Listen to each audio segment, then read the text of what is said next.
If you're a maintenance supervisor for a commercial property, you've had to deal with everything from leaky faucets to flickering light bulbs. But nothing's worse than that ancient boiler that's lived in the building since the day it was built, 50 years ago. It's enough to make anyone lose their cool. That's where Grainger comes in. With industrial-grade products and dependable fast delivery, Grainger can help with any challenge, from worn-out components to everyday necessities. Call, click Grainger.com, or just stop by. Grainger, for the ones who get it done.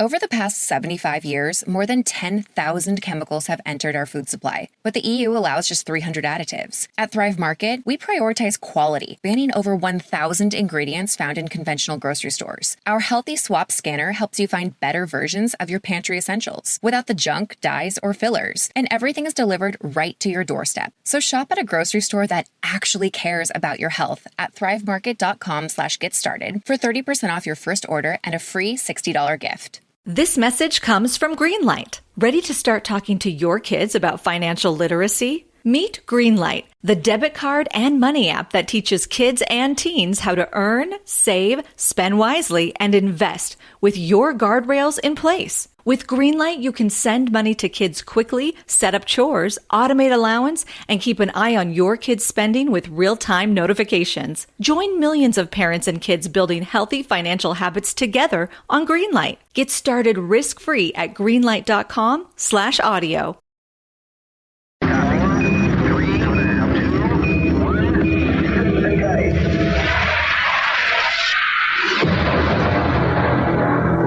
Prepare your mind to experience American Freedom Radio.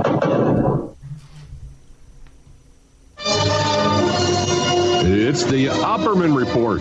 Join digital forensic investigator and PI Ed Opperman for an in-depth discussion of conspiracy theories, strategy of New World Order resistance, high-profile court cases in the news, and interviews with expert guests and authors on these topics and more. It's the Opperman Report. And now, here is investigator Ed Opperman. Okay, welcome to the Opperman Report. I'm your host, private investigator Ed Opperman, and this show is brought to you by emailrevealer.com. You can go to emailrevealer.com, get an autographed copy of my book, How to Become a Successful Private Investigator.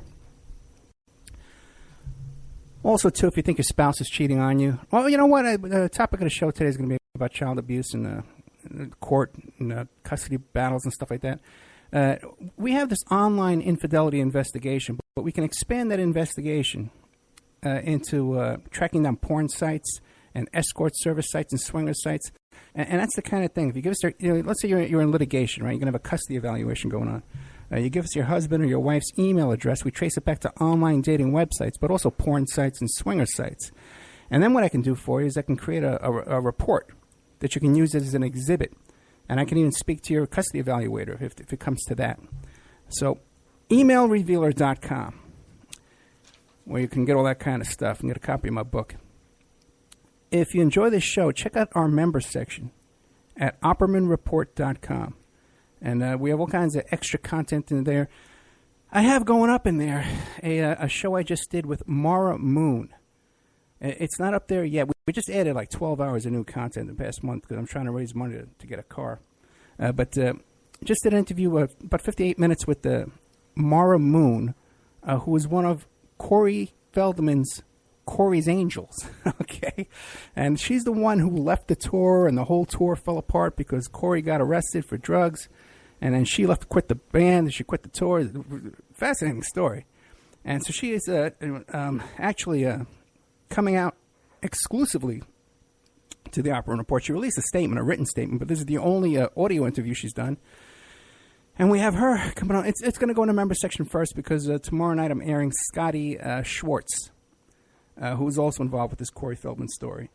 And he was the little boy in A Christmas Story who got his tongue stuck to the pole in that movie, that Christmas movie. The little boy got his child actor, right? So growing up as a child actor in Hollywood, he knew Corey Feldman, he knew Corey Haim, he knows Corey Haim's mother, he's involved in all this controversy and stuff like that. He's released a written statement, but again, this is the only audio interview with Scotty Schwartz, and that'll be airing on Friday night.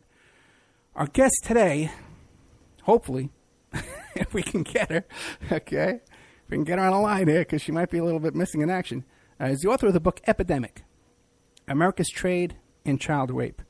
And her name is Lori Handrahan, a PhD. So, Danny, how are we doing? Are we able to find Lori? She didn't answer her phone yet. I'm still trying. Okay, keep trying. All right, well, hopefully we'll get a hold of Lori Handrahan. I've been going through her book here. She has a very interesting story of her own. And then she's done all this books put out by Trying Day Press. Our good friend over there, Chris Milligan. So, let's see. Like I said, we have coming up this show with Scotty Schwartz. And he goes into great detail about his relationship with Corey Feldman, his relationship with Corey Haim, an exclusive interview. And we're trying to get a hold of Corey Feldman to give his side of all this. And I'm going to be doing a whole hour tomorrow night on Friday evening, 7 p.m. A little behind-the-scenes activity that I've been dealing with all these folks here and this controversy. As you know, Corey Feldman's just come out with this GoFundMe and his Indiegogo fundraising plan where he's trying to raise $10 million in order to fund a movie where he's going to, the story of his life, where he's going to out all these Hollywood pedophiles and stuff like that. And then he comes out with further, he was almost run over by these trucks. They were crossing the road, and these trucks came to run him over. He needs 24-hour security. Now, the people on the other side of this, including Corey Haim's mother and some of Corey Haim's friends, and a lot of these Corey's angels, I guess you could call them fallen angels. Okay, these people who have left the Corey Feldman household, these women, these Corey's angels, all have a bunch of allegations and accusations against Mr. Feldman here, and kind of question his motives for trying to raise all this money. So let's see what happens with that. We have, like I said, Scotty Schwartz coming up, and then I got Mara Moon. I have 1 hour with her, so we're going to put that in the members section first, and then it'll probably air sometime next week as things bubble up here and percolate behind the scenes. So we don't know what's going to happen, though, with Corey, if Corey Feldman himself will come on the show. I haven't actually contacted him yet. I was planning to do that today, after this interview here today with the late, great Lori Handrahan, PhD. So hopefully we'll get this going here. I was checking out her book here. I read the whole book over the weekend, preparing for this interview. And she's got some commentary back here. One is by Conchita Sardoff. Okay, she's described as an investigative journalist and author of Traffic King. Now, you might recall that I had Conchita Sardoff on my show talking about the Jeffrey Epstein. Her book is about Jeffrey Epstein. And she has a glowing review here of Lori Handrahan's book. When I spoke to Conchita Sarnoff, she was actually friends before Epstein got busted. She was a socialite and friends with Ghislaine Maxwell and Jeffrey Epstein. She socialized with them, and also Donald Trump. So, but she also runs a nonprofit organization that's based out of, I believe, Washington, D.C., but it also has a phone number out there in Beverly Hills, California, where she advocates for children of human trafficking and issues like that. We have no answer from good old Lori Handrahan. I wonder what's going on. Let's see. Maybe I can send her an email. And she'll get that. Let's see. It says here, we said 10 a.m. I was talking to her earlier this morning. Maybe she got ill or something. Okay. I'm going to send her a message here.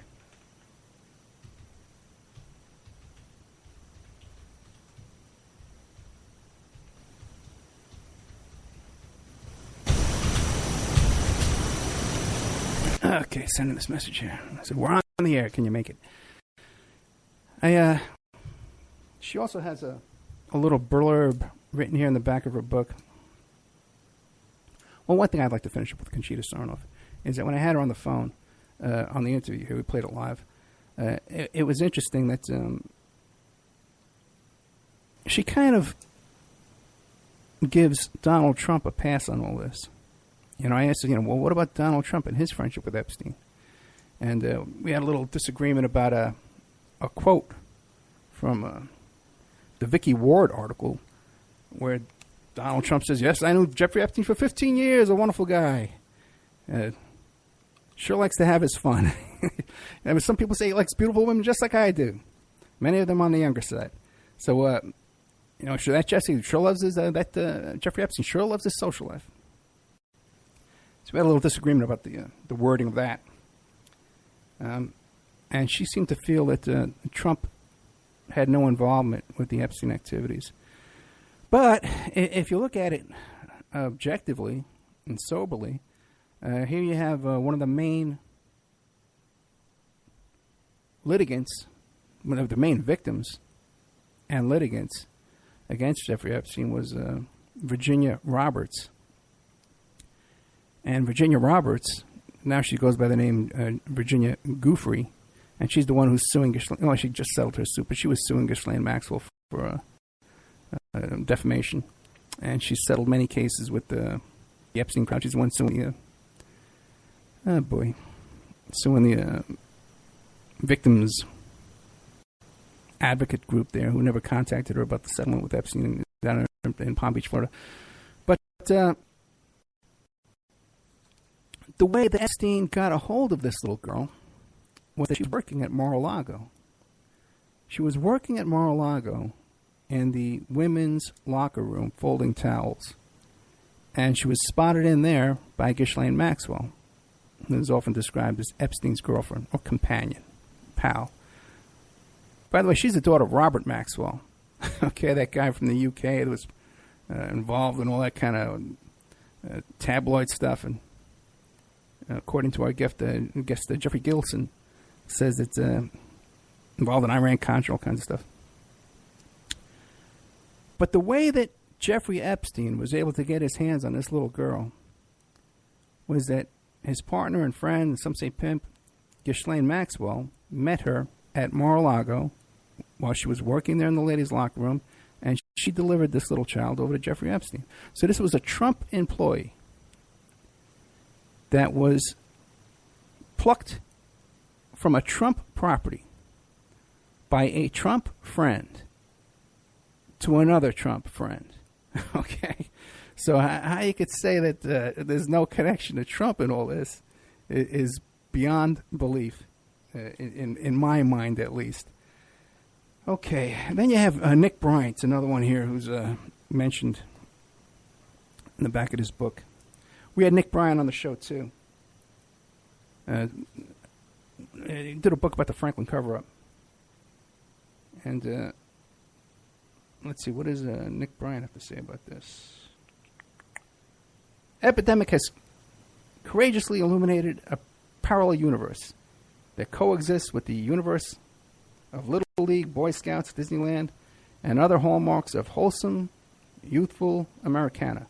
A universe where lies masquerade as truth, where shadows reflect light, where innocence is condemned, until our society as a whole makes a brave, concerted effort to confront this universe, countless children will be condemned to destruction.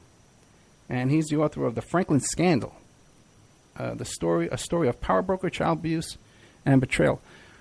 We've done a couple of shows. Oh, you think Lori's here? I'd love to talk to Lori. I'm getting a message from Danny here. Hot off the presses. Lori may be available. As soon as she has Danny, just put her right on. Did a couple of shows about the Franklin cover-up. I've done some with David Schurter, who's written that book Rabbit Hole, and he was molested up there in that area by those people. He knew all the people involved and stuff like that as a child. He recovered from that. Did a show with Nick Bryant. Also did a show with Tim Tate. A lot of people, they know about the Franklin cover-up because of the documentary called Conspiracy of Silence. So I was able to track down Tim Tate in the UK and arrange an interview with him. That's still in my member section. You can check it out over there. And anytime Lori's ready, I'll be ready for Lori. She's still yellow over there. Maybe we can get her on the phone. Hopefully. Let's see. Still no message here from Lori. Okay, maybe over here? No.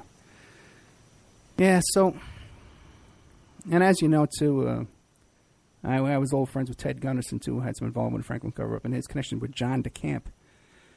That's another question I was going to ask Lori. Because, one of the things I found, boy, in working on these cases behind the scenes and dealing with these people, there's so many levels of deception and intrigue. And who do you trust? And who's a gatekeeper and who's not? It's a minefield to walk through. And it seems like the more you peel away at the onion and you get closer to the center, the more that you find people that are deceptive and running interference for these characters at the highest levels. I did a show about Jared Fogle, the subway spokesman. And then we start to find out that, because there's litigation, his ex-wife is suing Subway. And in her motions, she talks about how Subway had to be aware of this. And there's other witnesses who talked to Subway and reported Jared to Subway. And there's even some correspondence back and forth where Subway came back and says, well, no, he's married now. He married a school teacher. I think he's getting better. He's no longer involved in that activity. But if you look at the case of Jared Fogle and Subway, it seems like this guy was talking to anybody who would listen and trying to get them to hook him up with little kids, right on the open, saying that he wanted to have sex with their little children and their little kids' friends. And could they put cameras in their house and take videos of their kids? People who were relative strangers to him, like people who were Subway franchise owners, and he would meet them at a franchise meeting, and in the middle of the conversation, hey, boy, I'd really like to rape your kids,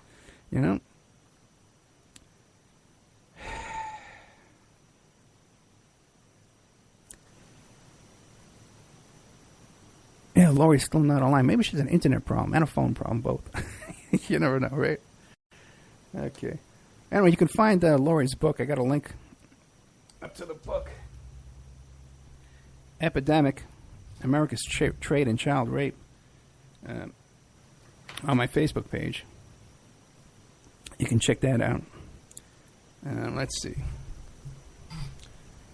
Well, I was going to ask her, too, because she has some stuff in here about international child trafficking.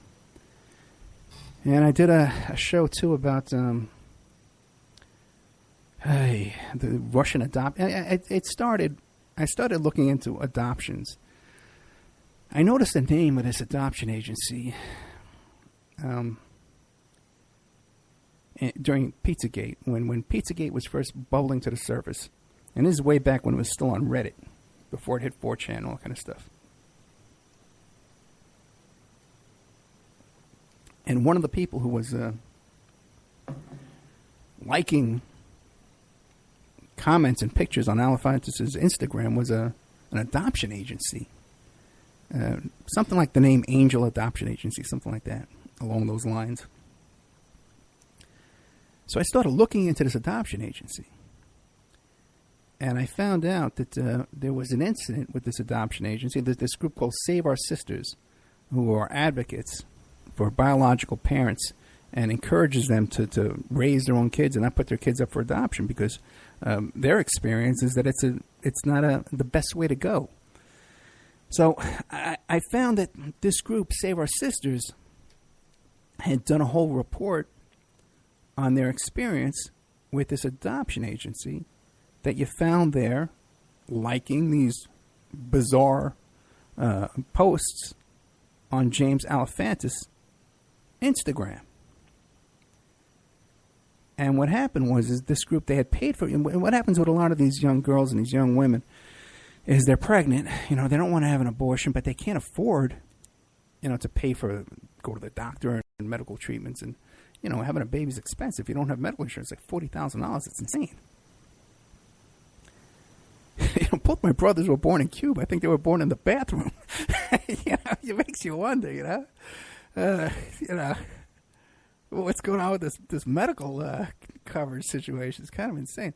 But anyway, so these women can't afford to pay for adoption and stuff like that. So what they do is they go to these adoption agencies. They work out a deal with them where the adoption agencies will pay for their hospitals, but then they want that baby because they're going to make money when they put that baby up for adoption. And these are like private adoptions.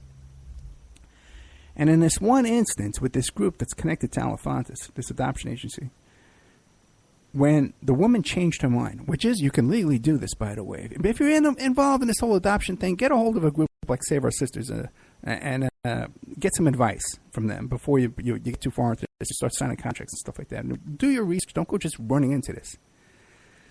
So what happened was this woman gave birth, young girl, and she changed her mind. She didn't want to give up the baby. She changed her mind, which is her right to do. But the adoption agency freaked out, and they started telling her, oh, no. If you don't give us that baby, we're going to call the cops. We're going to have you arrested for fraud for having us pay for your hospital bills. So they met her down in the parking lot of the hospital when she's leaving with her brand new infant, and they took the infant away from her in the parking lot, and this woman has no idea where this baby went. Now, after that incident started hitting the news and stuff like that, the adoption agency went out of business. They formed another one. A lot of the officers from the adoption agency went with the new one under a similar name. But very bizarre story. So I wanted to interview somebody about this adoption agent connected to Alefantis. I contacted these women over at Save Our Sisters. And we discussed this. And then I started becoming familiar with the adoption process here in the United States, which is a horrific system. And, you think you're doing the best for your child by giving them up to an adoption agency. But really, once you give up that baby, you don't know where they're going or who they're going with.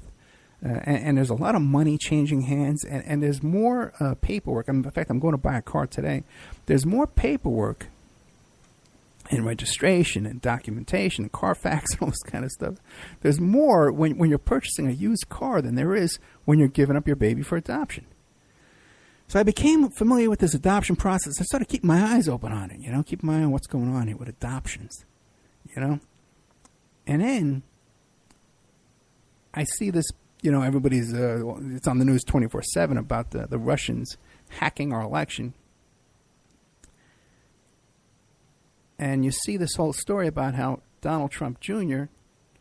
meets with this Russian, a bunch of Russians, actually. It seems to be a whole gaggle of Russians. I don't know what the expression is for multiple Russians, but there's a whole gaggle of Russians he meets up with over there at Trump Towers. By the way, too, I have a friend of mine, too, who knows that promoter over there who arranged this whole deal.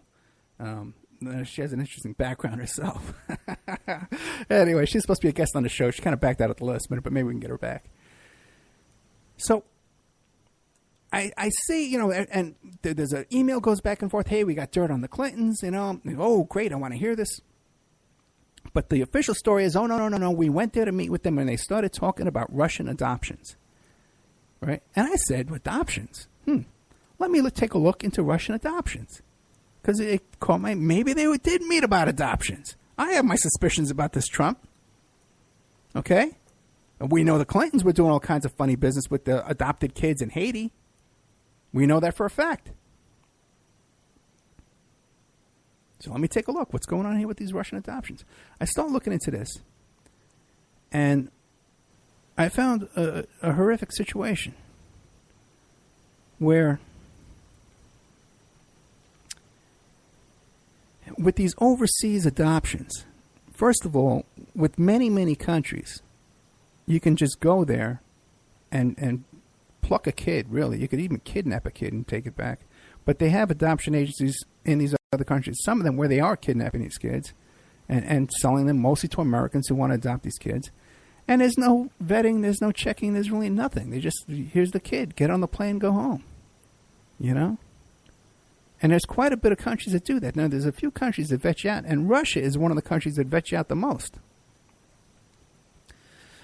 But another thing I found out is that these children who come from these overseas orphanages have problems. You know, they have attachment problems. They have emotional problems. They have all kinds of problems. And when they come here, the parents can't deal with these problems. And they decide, I got to get rid of this kid. And they become desperate. Well, how do I, because, you know, what do? You want to send it back to Russia? You want to send it back to, Asia or Africa? You know? So there was even one case, too, where the parents sent a little Russian boy back to Russia with a letter in his hand. Just put him on a plane, send him back with a letter. Saying, here, we don't want him. Take him back.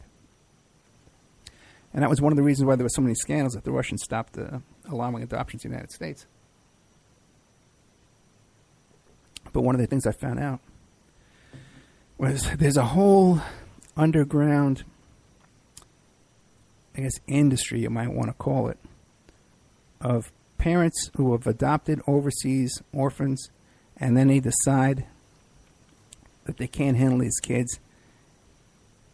And there's a word for it. I don't want to give you the word because it's too easy to find these websites I'm about to tell you about.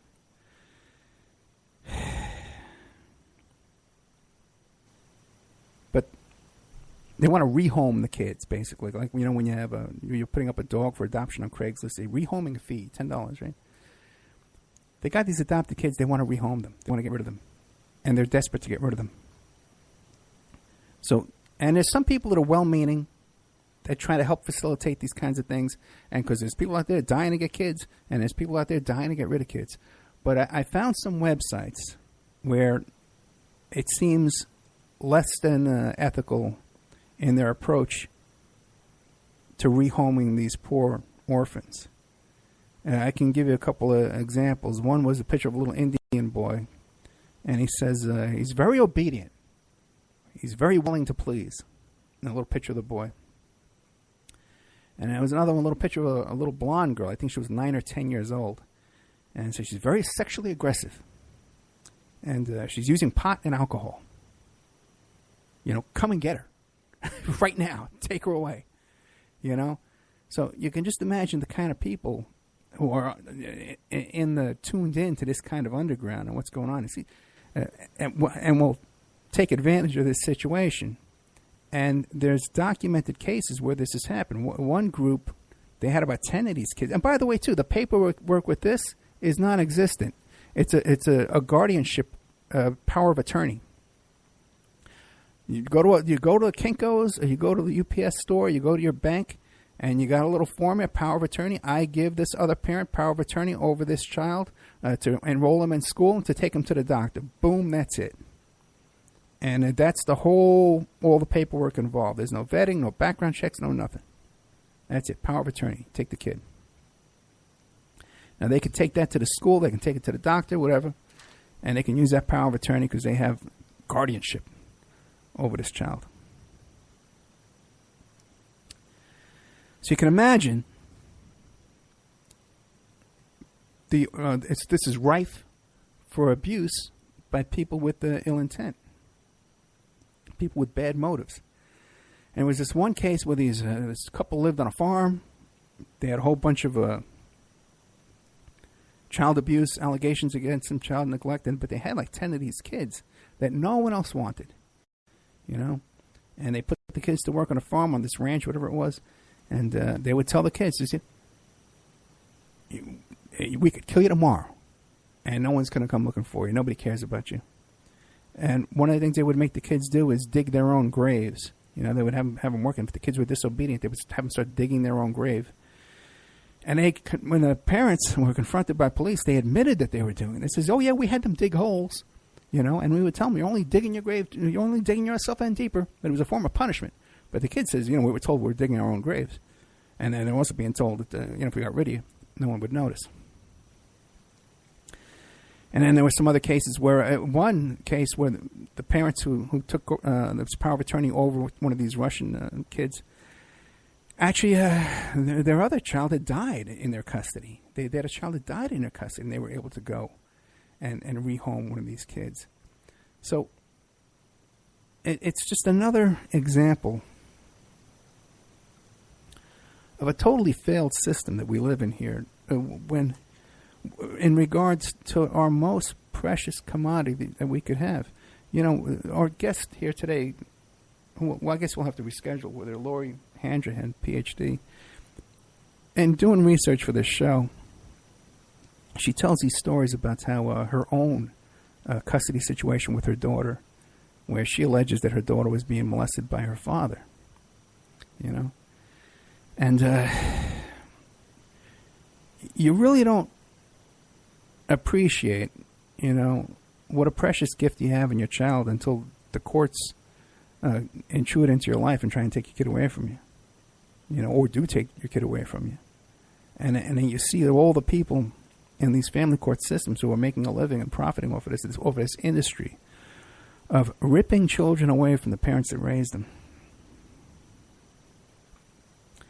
And it's a whole business with these custody evaluators and these therapists and these classes you got to take where they're all friends with the judge, they're all friends with each other, they all back each other's reports up, and it's all for motivation of money, you know.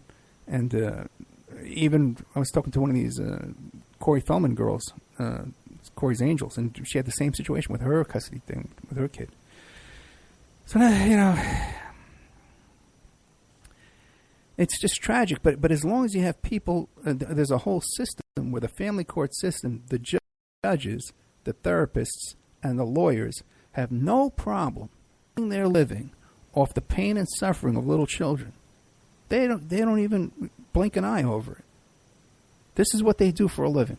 And that kid goes to the highest bidder, the whatever parent they can make the most money off of, or get the most revenge after, or whatever their motive is in the situation. As long as we have a situation where our justice system is involved in the abuse and the trafficking of children, what hope can we have that the average person is going to act any more responsible? You know? In my work as a private investigator, in my lifetime, I've dealt with career criminals. And in my own lifetime as a nightclub owner, my lifetime, well, in general, I've met many, many, many career criminals. People, front page of the newspaper type of people, you know, that I've dealt with. People that have books written about them, so, you know, names you'd recognize. And, but never anybody I've ever talked to would openly talk about this kind of, yeah, we're going to make money off of the abuse of children. You know, there's people, it turns out later on, I found out that they were behind my back, but they would never dream of telling me right out in the open this is what they were doing. You know? So what do we do? I guess, you know, you got someone like this, Lori Handrahan, you write a book, you know, and you get on here and you talk about it. Like I do. One of the things I was going to ask her about was PTSD, because, yeah, you guys, God forbid, you know, I talk about it all the time. Yeah, it's a difficult topic to delve into week after week after week. And even the past week or so dealing with these this whole Corey Feldman thing behind the scenes is just so draining and so painful in so many different ways, man. And just dealing with people's problems and stuff like that. Just a miserable situation. Another thing.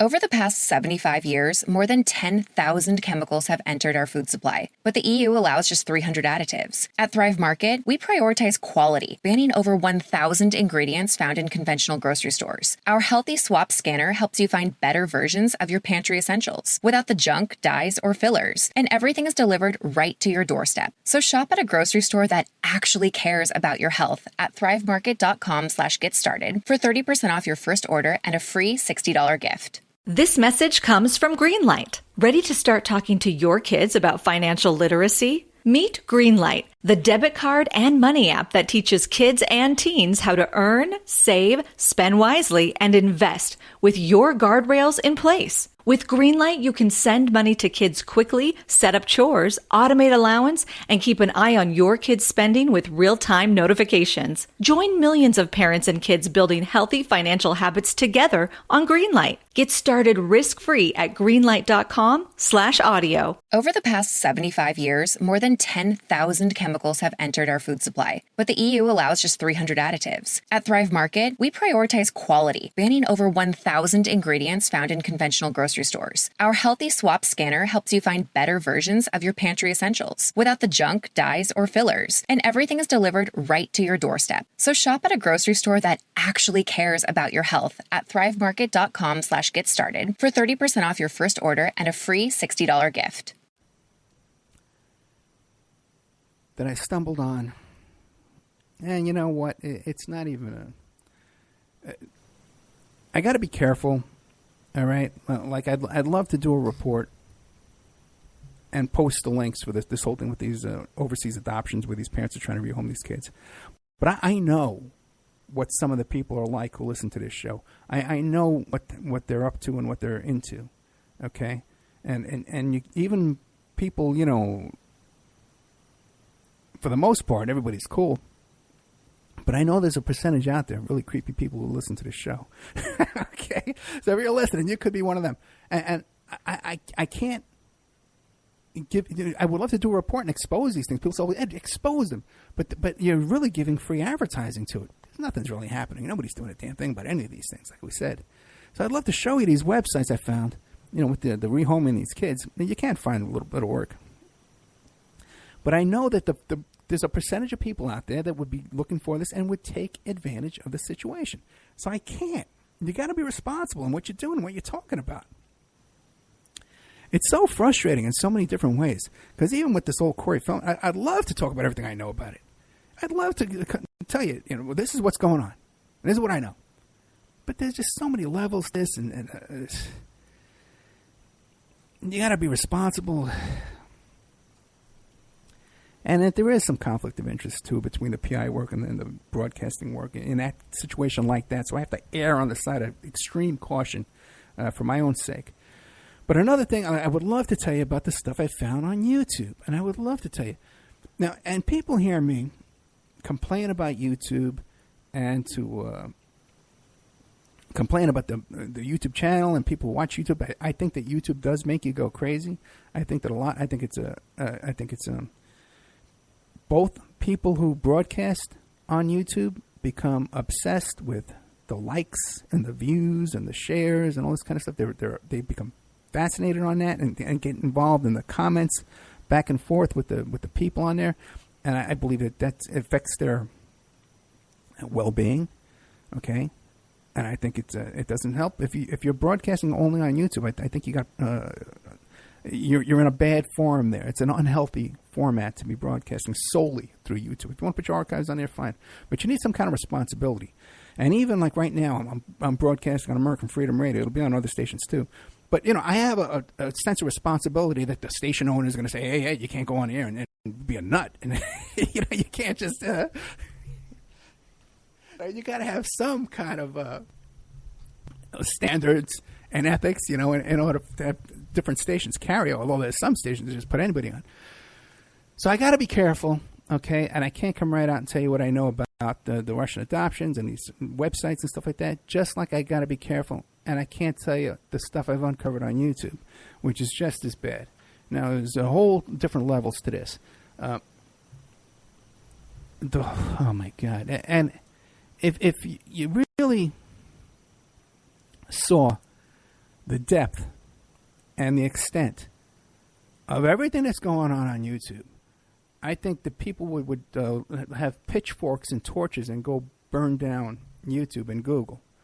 There's no way the people who run Google and YouTube are not aware of what's going on, because these perverted videos and these perverted channels, okay, get the most hits. They got videos on there of 8-year-old little girls with 10 million hits, okay? And I'm not going to tell you the things to look for. But not only that, but they some of these videos, and there's no nudity and there's no overt pornography, but it's sexualized content, okay? Without a doubt. And some of them, you have to prove that you're over 18 in order to watch it. You have to log into your account in order to watch this video because you get that warning. You have to log in and prove you're over 18 to watch this video of a 7-year-old girl. Okay? And what does that tell you? That tells you that they know that there's some type of adult content on this video.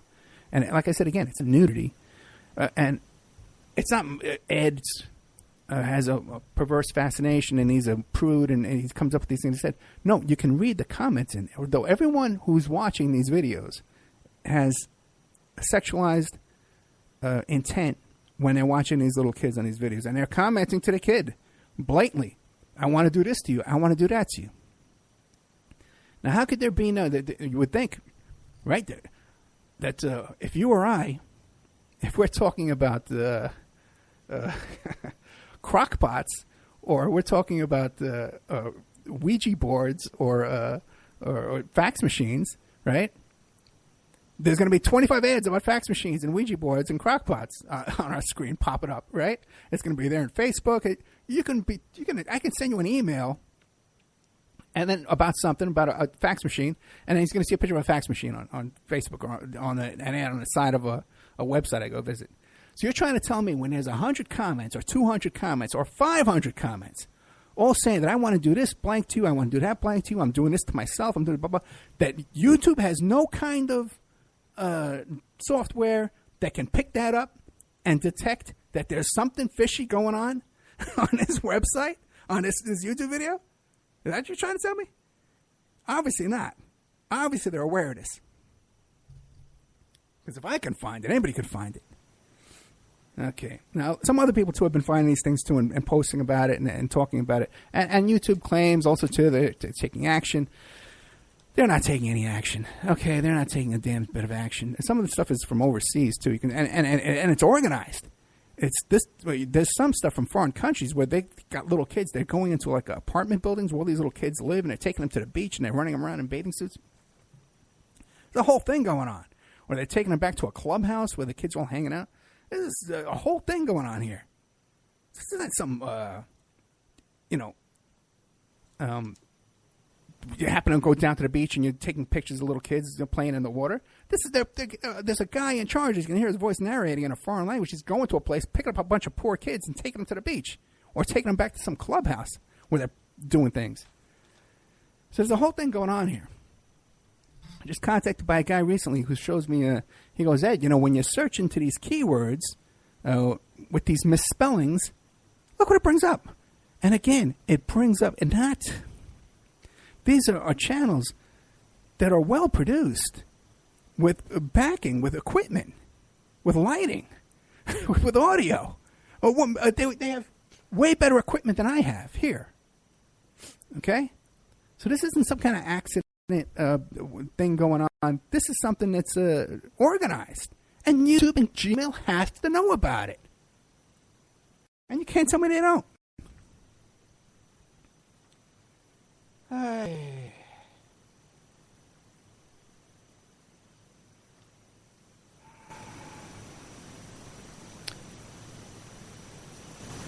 Let's see. Well, if you're into this topic, another thing that I've been trying to talk about, I've done a lot of interviews lately in the past couple of weeks. Sherry Wisdom interviewed me. That's up in the members section. And we kind of touched on these topics. I hate that I've become this person who talks about this stuff, And then this guy, Aaron Franz, I think his website's called Trans Resistor Radio, something like that. And he seems to be a very popular guy. A lot of people seem to know him. Very nice guy too. I'm going to start playing his podcast over on Awake. I like him a lot. Talked to him for 2 hours. That's up in the member section. And then me and Pierce Redmond did an interview with Chuck Wichelli, where we talked about Trump and Epstein.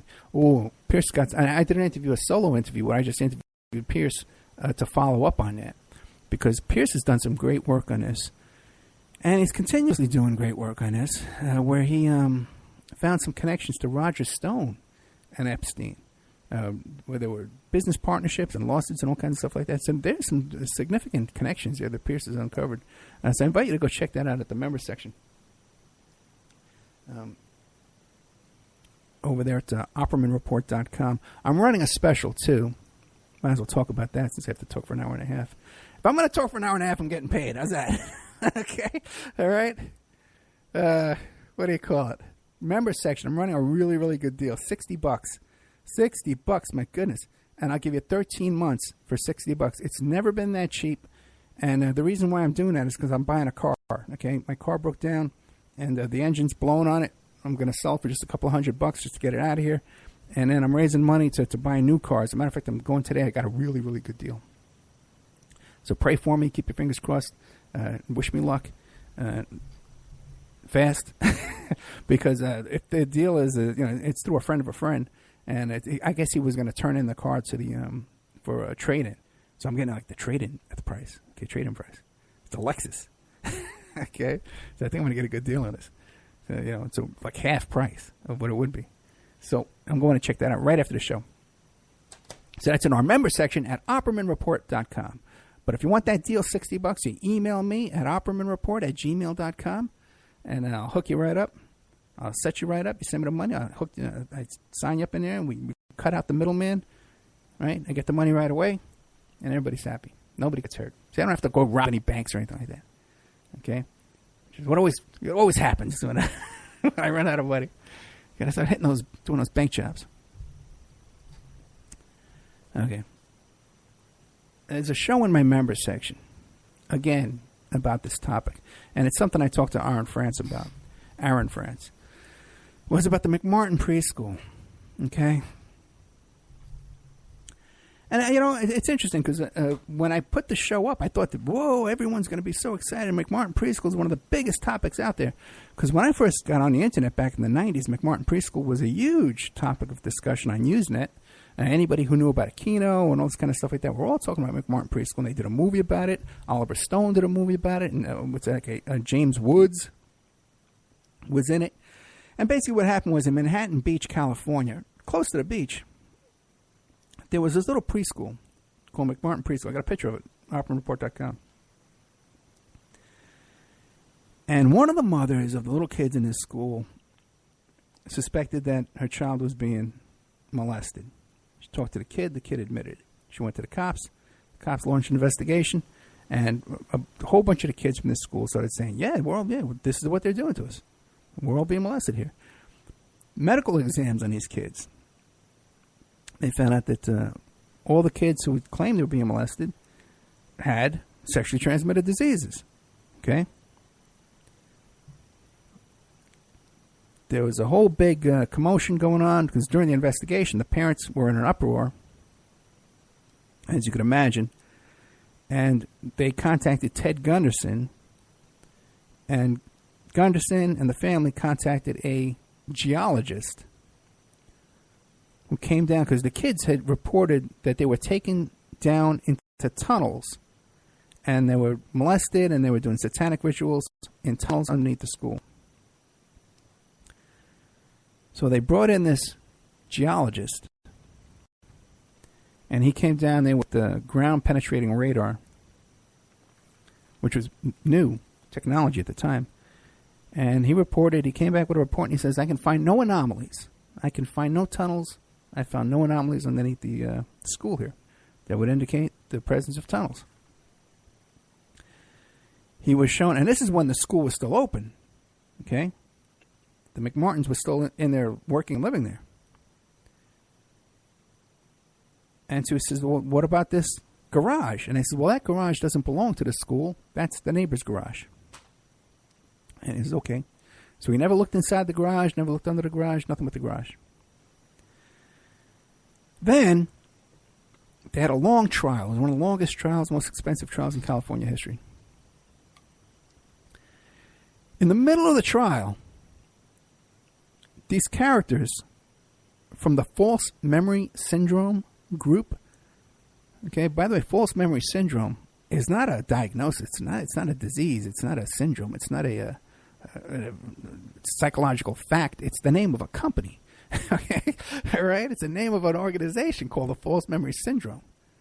Okay, and they got a couple of guys there, PhDs and stuff like that, who claim, oh yeah, the kids, they make up these things and they have false memory syndrome, and we'll go testify in court for you.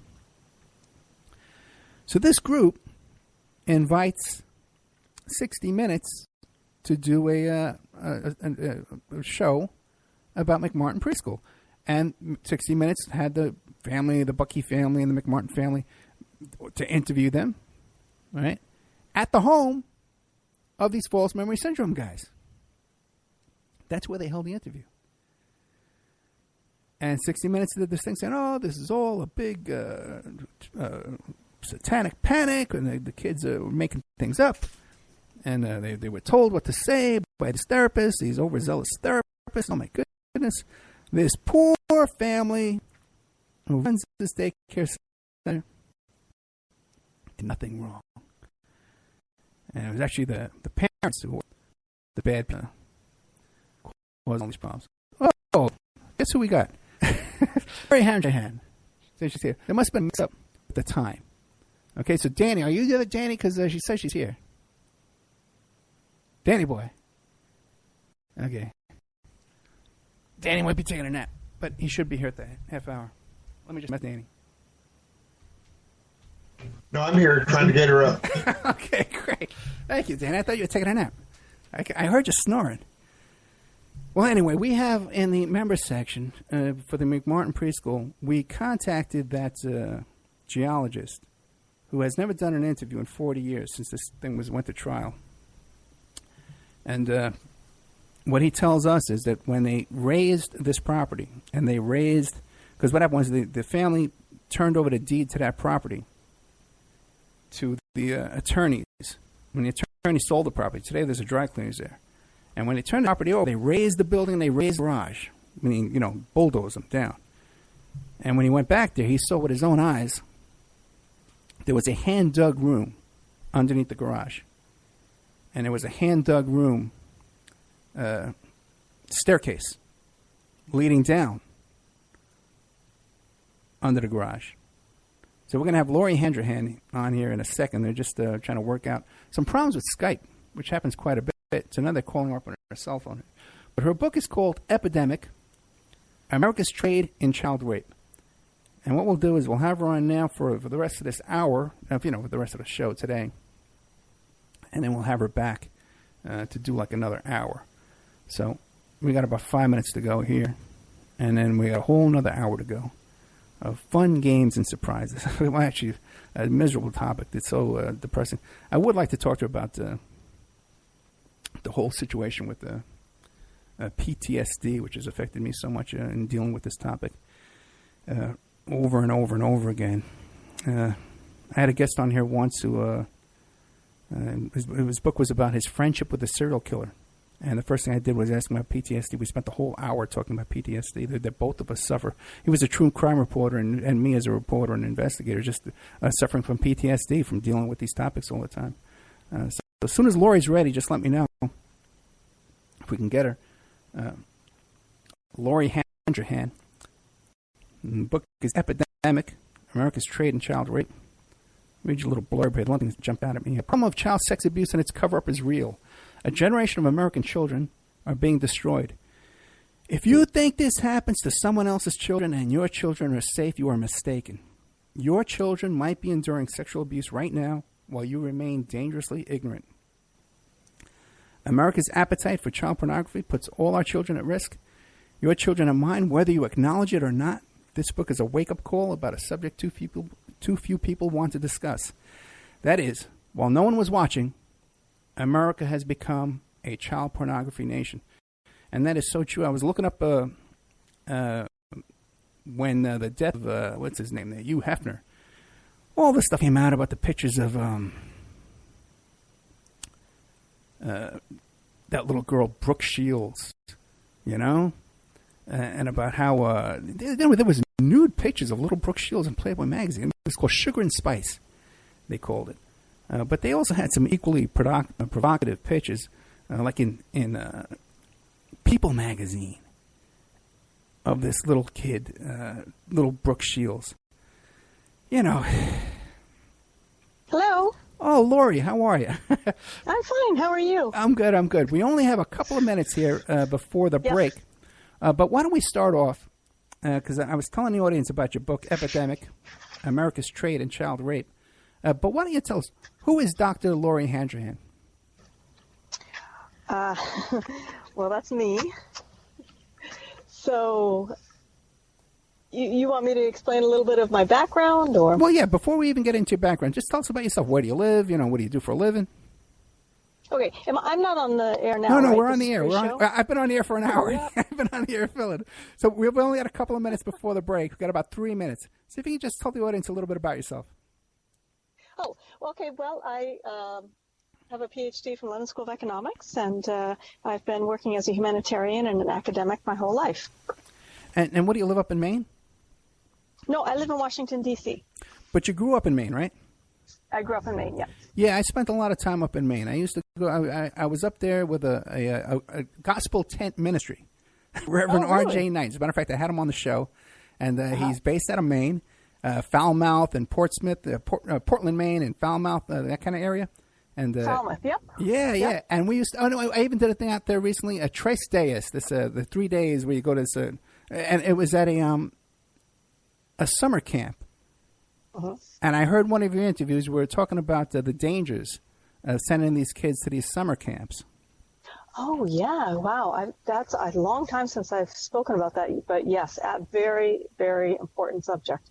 Yeah, I can even remember when I was a kid, too, we went to summer camp one year. And it wasn't even a sleepover camp.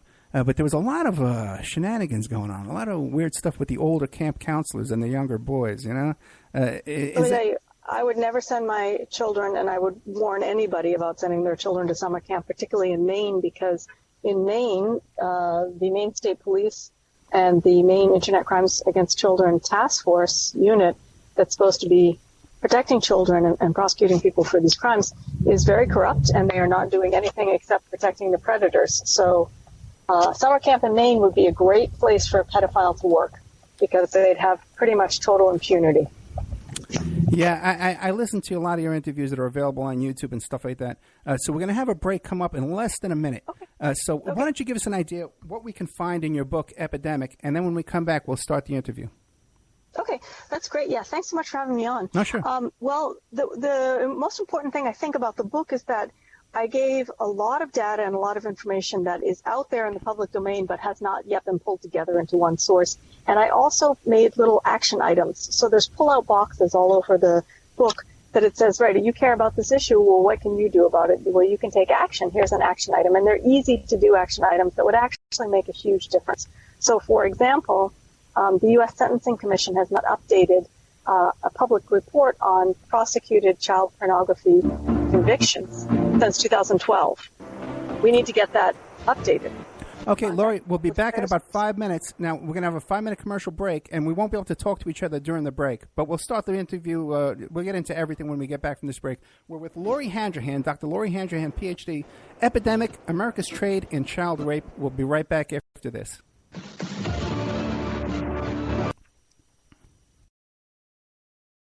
And now a word from our sponsors. Archival Revival, the Christian Film Archive, is currently paying for vintage Christian films. They are dedicated to preserving and restoring classic Christian films and media. So if you have original prints, negatives, or other film elements of classic Christian films, or you have audio recording masters for classic Christian record albums, they want to buy them from you. So email archival.revival@gmail.com and they're going to make you an offer. Archival Revival wants to preserve these classic Christian films so that they continue saving people for years. These films have brought people to salvation. They want to continue that. Their staff has decades of experience in handling and preserving of film elements, utilize the very best climate-controlled film storage facilities around the world. Contact them today at archival.revival@gmail.com. If there's someone you know has these prints, negatives, recording masters, or other materials from vintage Christian films, you can check out their blog at archivalrevival.blogspot.com. Now, just so you understand, Archival Revival wants to pay you for these films. So you can look in your church attic, in the church basement. If you have a friend who runs a Christian youth ministry, these youth vacation Bible study camp, they have these old films in those big metal containers, 16 millimeter and 35 millimeter. Archival Revival wants to buy them from you. So this is a sponsor that actually wants to give you money. And all you have to do is contact them, tell them what you have. If you're in the UK or Ireland or Africa, These films are all over the world, and they're gathering dust, and they're going to deteriorate if they don't get into the hands of archival revival. So that's archival.revival@gmail.com, or the blog spot is archivalrevival.blogspot.com. Don't forget, this show is brought to you by pscoco.com. Phoebe Sod is an independent curator with the Cocoa Exchange. The Cocoa Exchange is formerly known as Dove Chocolate Discoveries, and they make the finest silky smooth chocolate because the products start with the best cocoa beans, which are tested for quality and flavor by expert technicians. The Cocoa Exchange offers not just premium chocolates, but anything from sauces and spices to brownie and cake mixes, and even coffee and martini mixes. If you wish to treat yourself or someone you love to a sweet and tasty gift, then the Cocoa Exchange is the brand for you. So you go to pscoco.com, you click on the Shop Now button. You can see all their beautiful chocolates. You can order it right now tonight. It could be in your mailbox in a couple of days. Or if you want to get into the chocolate business, you want to be a chocolatier just like Phoebe Sod, click the Contact Us button, and you can learn how to get your own website, go into the cocoa chocolate business, and sell chocolate and make a little bit of money there.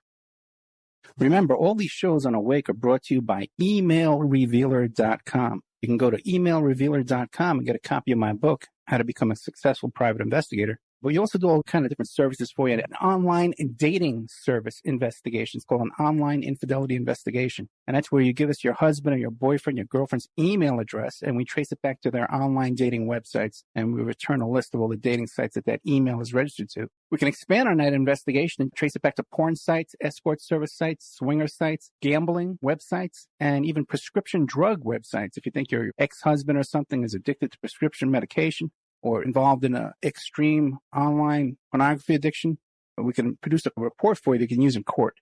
Adoption investigations. If you want to locate your birth parents or your birth child you gave away for adoption, we can do adoption investigations for you. Asset searches for you. Locate bank accounts, hidden assets, hidden properties, hidden income, all different kinds of services in the asset search investigation. Email tracing. If you need to locate or identify somebody from just an email address, we can do an email trace investigation for you, and all kinds of digital forensics, computer and cell phone digital forensics, where we can recover deleted content from an email or a hard drive and produce a report for you that you can use in court.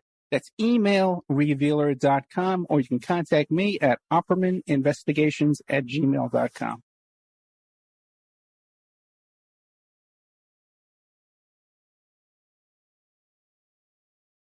With strength, wisdom, and loyalty. The founders of AFR wish to thank you personally for sharing your views and insights to make the best radio and alternative media.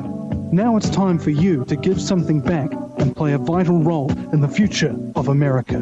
Be as generous with us as we've been with you. Click on the donate banner at AmericanFreedomRadio.com or volunteer by emailing AmericanFreedomRadio.com. Vaccine, psychotropic drugs, and artillery batteries not included. Launch sequence initiated. We're now in the approach phase. Everything looking good. Control is good. 5, rocket copy. 3, 2, 1. Okay.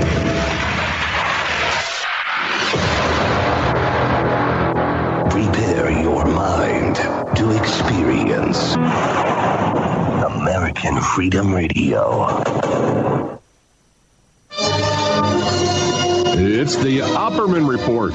Join digital forensic investigator and PI Ed Opperman for an in-depth discussion of conspiracy theories, strategy of New World Order resistance, high-profile court cases in the news, and interviews with expert guests and authors on these topics and more. It's the Opperman Report. And now, here is investigator Ed Opperman. Okay, welcome back to the Opperman Report. I'm your host, private investigator Ed Opperman. We're joined today with Lori Handrahan, PhD, and her book is Epidemic, America's Trade in Child Rape. Now Lori, before the break, you were saying that you have these call to actions in the book. Is that only in the Kindle version, or is that in the book too? Did we lose Lori? Did we? Don't tell me. Did we Danny? She's still there. Lori, maybe you're on mute. Check your mute button there, Lori. She might be gone. She might have went to the bathroom or something like that to take a little break. So Okay. We got Lori coming back. Plan to ask her, unless no, I heard the music. So she's probably either on mute or she stepped away for a couple of minutes there because I still see her on the screen. But I was catching Lori's interviews on YouTube where she talks about a horrific experience she had with her child custody. And now we see that Lori's needs to be reconnected. So maybe Danny can take care of that for me. Okay. Whew, what a day. What a day. She's had a horrific child custody case where, now she's over here. Let's see if I can pull her in. Hello. Hey, Lori, how are you? Yeah. No, I was here. You couldn't hear me. I'm never so happy to find someone as Lori Handrahan. So, Lori, because like I said, I watched I think it was on WBAI. It was an interview. Was that WBAI? No, that's in Bangor, right? They've never, they have not had me on. Okay. So, and you were describing how your custody case with your daughter, Mila, and this is like 4 years ago, 5 years ago. So, are you? Oh, yeah, that one. Yes, that's right. In New York, the New York radio station. Oh, yeah, that is WBA. I used to be on WBA right. back in the 70s. So, yeah. Without going into too much detail, can you tell us the story about your battle over custody, and then give us an update on what's going on today with Mila? Because it's been like 5 years since that show. Yeah, well, she just turned 11 at the end of November, and she hasn't seen her mother since she was 4 years old. Oh. She has no idea where her mother is or why her mother isn't there protecting her and loving her and taking care of her. And so it's the holiday seasons and her birthday and Thanksgiving, Christmas, it's very hard. There's no update. We've been completely blocked at every level. I can't get one government employee to do their job, what they're paid for with our tax money. The latest update I posted, if your listeners go to my Medium profile, and if you just type my name into Google, it's the first thing that comes up. I've pinned to my Medium profile another article I wrote about my daughter's case, asking people to contact the Inspector General for Health and Human Services, a man named Daniel Levinson, and ask him why he's not doing his job, and ask him to investigate child protection in Maine who are trafficking children, who are involved in trafficking my daughter. And I've put up a lot of the audio recordings that I had done with the various child protection staff. It never occurred to me in the beginning of this nightmare to tape record child protection staff because I naively assumed that child protection employees were there to protect American children. And I was extremely wrong about that. And I had no idea how corrupt and incompetent and evil, quite frankly, these people are. And then about halfway through the situation, a retired state trooper, Steve Pickering, who's given an endorsement for the book, who's now a PI, one of my friends passed the hat and got some money and went over to Steve Pickering's house and said, could you help us? And at that point, because he's a private investigator, he understands how investigations work like you do, Ed. He said, you need to record every single conversation you have with child protection staff. And he knew from being a state trooper, he did rape, homicide, and child sex abuse for 28 years. And he said child protection staff lie. They lie all the time. They're incredibly corrupt. They don't care about children. So those recordings, people who have listened to them respond to quite well. But, I can't get the FBI to do anything. I can't get Homeland Security to do anything. I can't get child protection. I can't get the Inspector Generals to do anything. As far as I can see, our government doesn't function at all except to protect corrupt government employees. Yeah, a lot of these CPS workers, too, they're young, and it's their first job, and they got a chip on their shoulder. A lot of them are still in college, too. They're like interning over there. Lots of people I had, because nobody's raised a bigger noise in Maine than me. I mean, we were at the top. Governor LePage, I have very different politics from him, but he was the only government employee who tried to help me. He personally called my daughter's daycare and said, where is this child? Because they kept taking her out of daycare and hiding her on the days that I was supposed to pick her up, right? So when the governor personally gets involved in a case, you can't get any higher than that at the state level. And he had just got elected, and he had appointed a new Health and Human Service Commissioner, Mary Mayhew. She's now running for governor, and I would urge all of your listeners to make sure that she does not get elected and to spread the word on her Facebook page and everywhere. She promised to protect my daughter. What they had said was, we need to make sure everything's done buy the book. I said, that's all I've ever been asking. So we had a big briefing with Mary Mayhew and her then head of child protection, Dan Despard, who has since been fired. I was told over my daughter's case, I can't prove that. That's just what I was told. We had the top experts in the country. We had the top national experts in Maine. We had many people from my community who've known me for years, somewhere between 25 and 30 people at that briefing.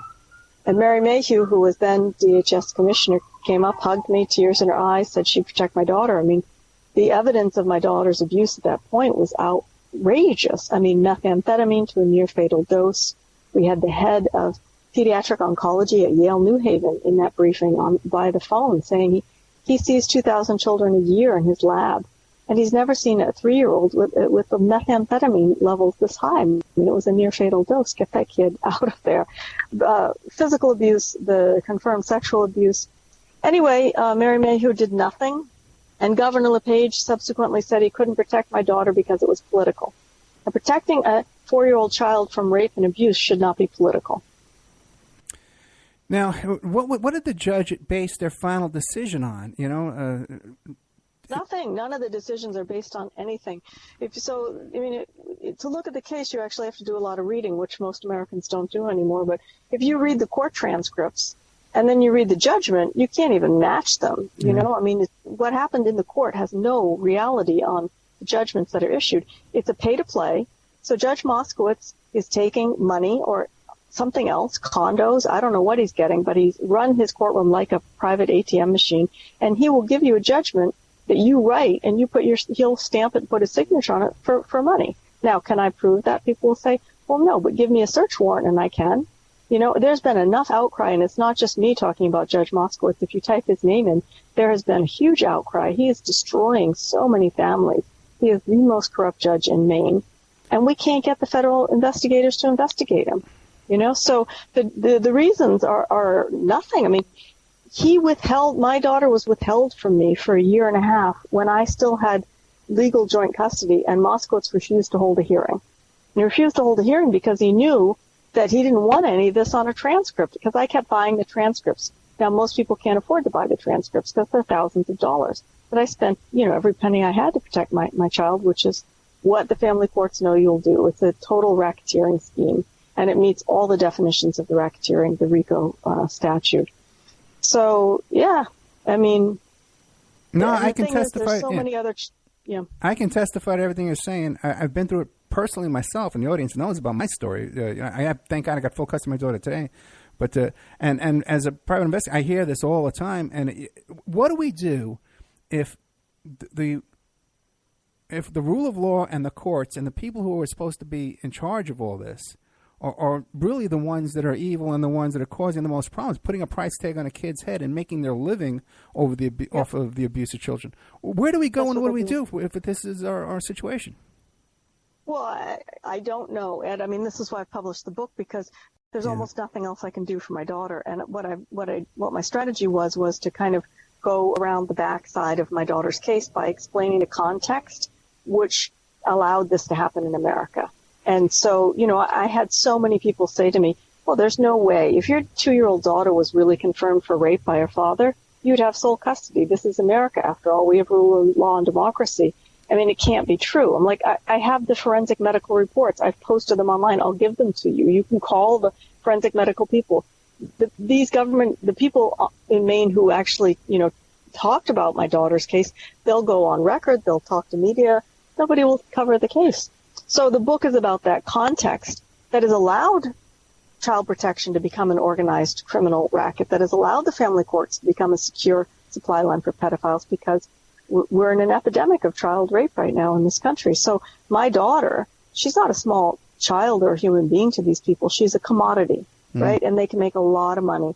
So the pedophiles are always on the lookout for vulnerable children, and family courts is an area that you find vulnerable families, because all of a sudden your private stuff is being exposed to government employees. And if the father is molesting the child, sometimes women do too, but it's by and large white men, then it's very easy. He was a criminal alien on a green card. He was due to be deported, and he should still be deported. He could be deported any day. He's not legally here. And, I'm sure she's being passed around. to other people. There's no doubt in my mind. There's no doubt that she was being passed to his lawyer. And his lawyer represented him for free for 10 years and went on an insane, obsessive campaign to destroy me and silence me. So what do you do? I wrote this book. I dedicated it to my daughter. I couldn't write about my daughter's case because we couldn't get anyone to publish that.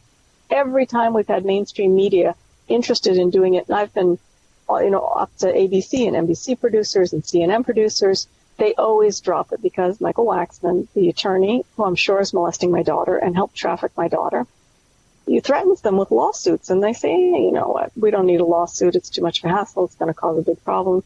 We don't need to run the story.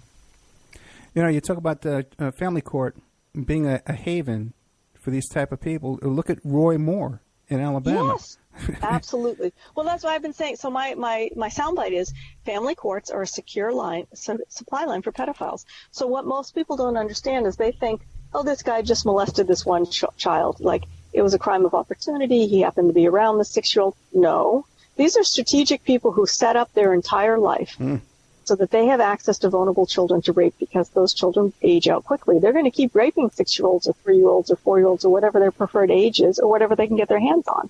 So Roy Moore, I said exactly right. He's hanging out in family court saying to this poor mother who's in family court, let me take your daughter out so she doesn't have to hear this nastiness between you and your husband. She's thinking, what a lovely DA, right? And he's saying, I'm the DA who's going to listen to you. Right. I mean, I think I have a whole chapter on lawyers and prosecutors and judges in the book. I think they're the worst. I think they're the absolute worst. Now, having your experience, I'm sure people come to advice. Would you advise a parent involved in a custody litigation to allege child abuse or child sexual abuse against the other parent? Well, you should never allege anything that didn't happen. Nobody should be making up lies. Unfortunately, the men who are molesting the kids just lie in court all the time. And what people will say is we don't prosecute for perjury. Nobody prosecutes for perjury. So, I mean, my daughter's father just lied and lied and lied and lied. And we have him dead to rights, in many, many different lies because he told everybody different stories. So we have different transcripts that have completely different accounts for really important things like his military record in the former Yugoslavia and where he was and his criminal record and his assaults on other children. I mean, he kicked a 16-year-old in the head until his brains came out on the concrete. The guy's disabled for life. So we got all the court records from that case. He's lied about that. So they were like, no, we're not going to prosecute him for perjury. And then you've got the medical forensic examiner who confirmed that my daughter was raped, did 6 hours of testimony, and that's just going to be ignored? But my point is, okay, assuming it's true, that because I always advise don't even bring that up because as soon as you do, you've lost.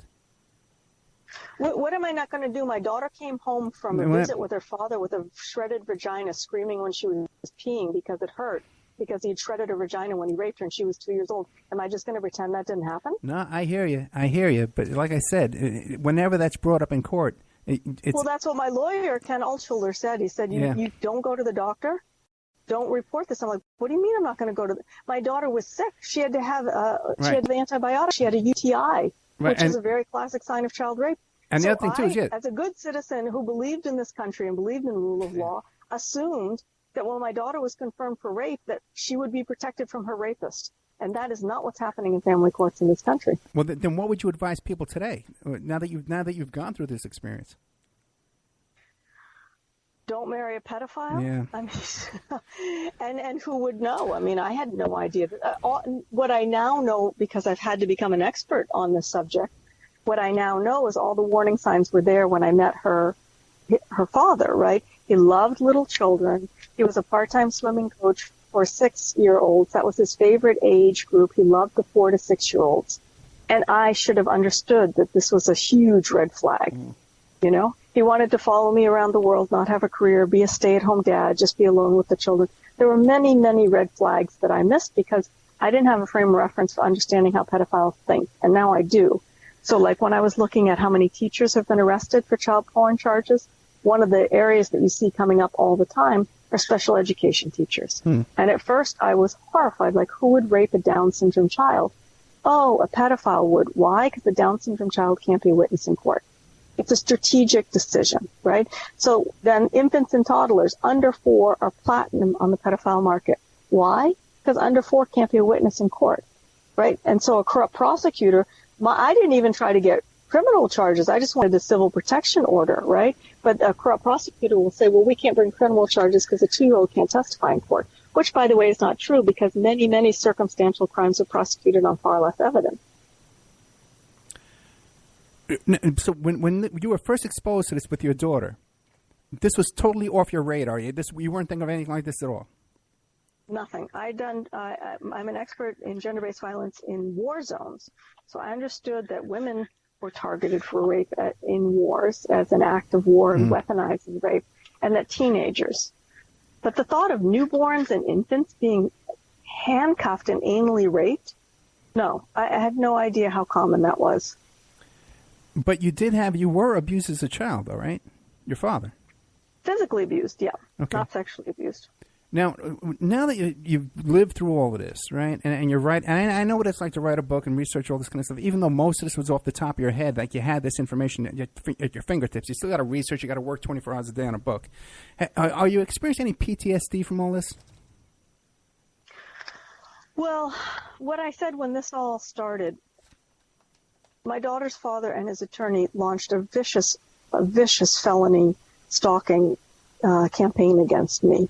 And if you've ever been stalked, it's a really horrific experience. And they targeted my job as a professor at an American university, and they would email my students, my colleagues, the president of the university, post on the Facebook page incessantly for a year and a half, nonstop, and said they wouldn't stop until I got fired. And AU illegally fired me and did not protect me as they were required to do.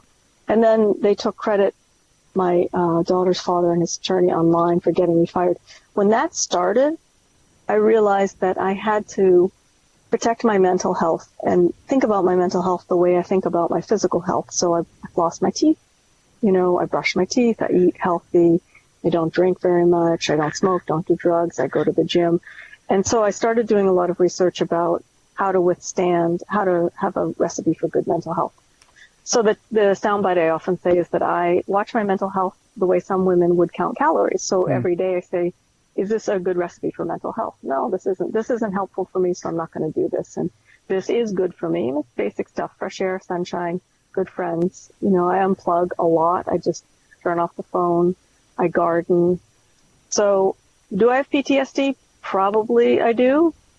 Am I in good mental health? Yeah, I'm in really good mental health because they want to make sure that I'm not, because that's what they do to most women. Most women end up on drugs, alcohol, and commit suicide. And I'm not going to let these guys win. So you mentioned before infants and toddlers are common victims because they can't testify. Now, I have a question for you. You read these cases about these Catholic priests, right? Mm-hmm. And you hear these stories about that they've molested 600 kids in their career. Now, obviously, there's something more there than just a sexual appetite, because any healthy man or woman wouldn't have 600 partners, right? Have you given any thought or any research to what is really behind this that causes them to obsessively molest and find different kids and do all this?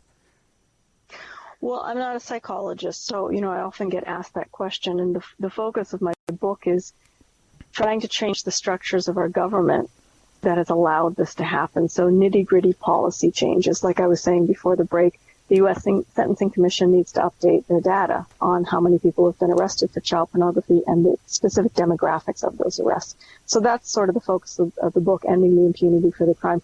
What I understand, and I do talk about this a little bit in the beginning of the book, because I say I'm not going to go into this because I'm not a psychologist, I'm a social scientist, is from reading hundreds and hundreds of criminal complaints now, where they detail what the man was doing, and they often will show clips from the chats, the online pedophile chats, and what the man was saying.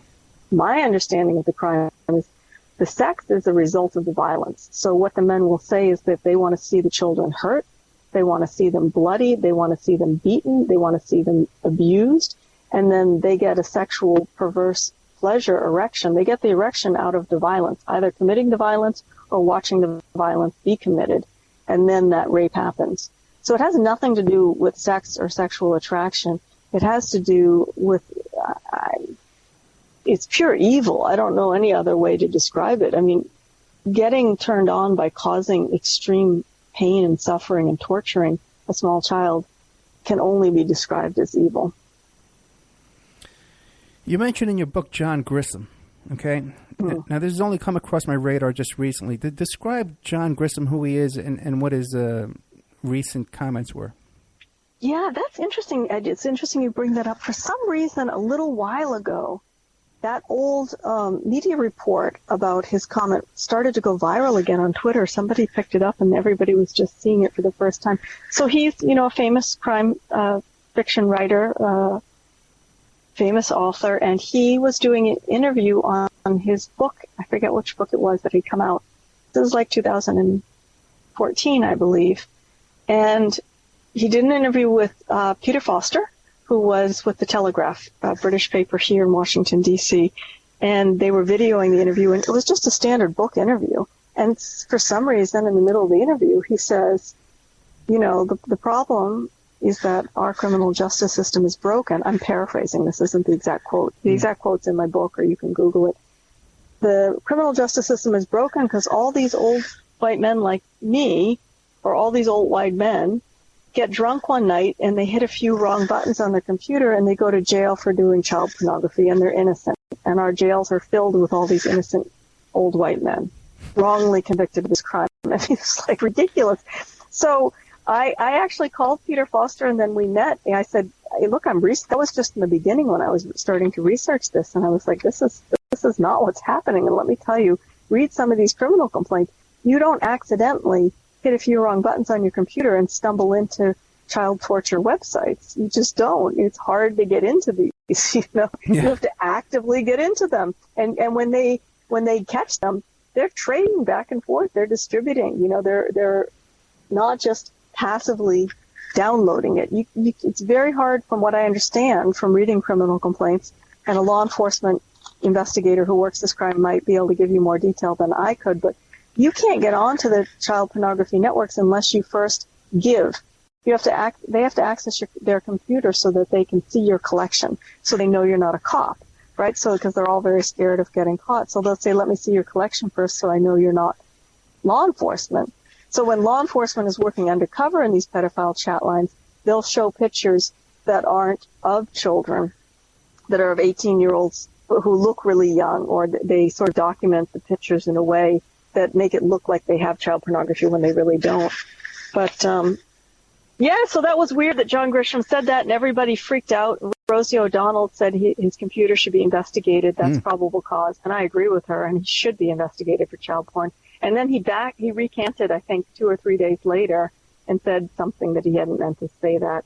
What was weird about that the mainstream media didn't cover was, apparently he was thinking about a friend of his who had been convicted, who was an attorney, who then was out, and the journalists tracked down that attorney friend, and they did interview him, and he said John Grisham was wrong, and that he was guilty, and he knowingly accessed child pornography, and he had hurt a lot of people, and he gave his standard apology speech. But in that story that the journalists tracked down the law partner who had done this, they said that there was somebody he was trading with in Maine, and that name was sealed.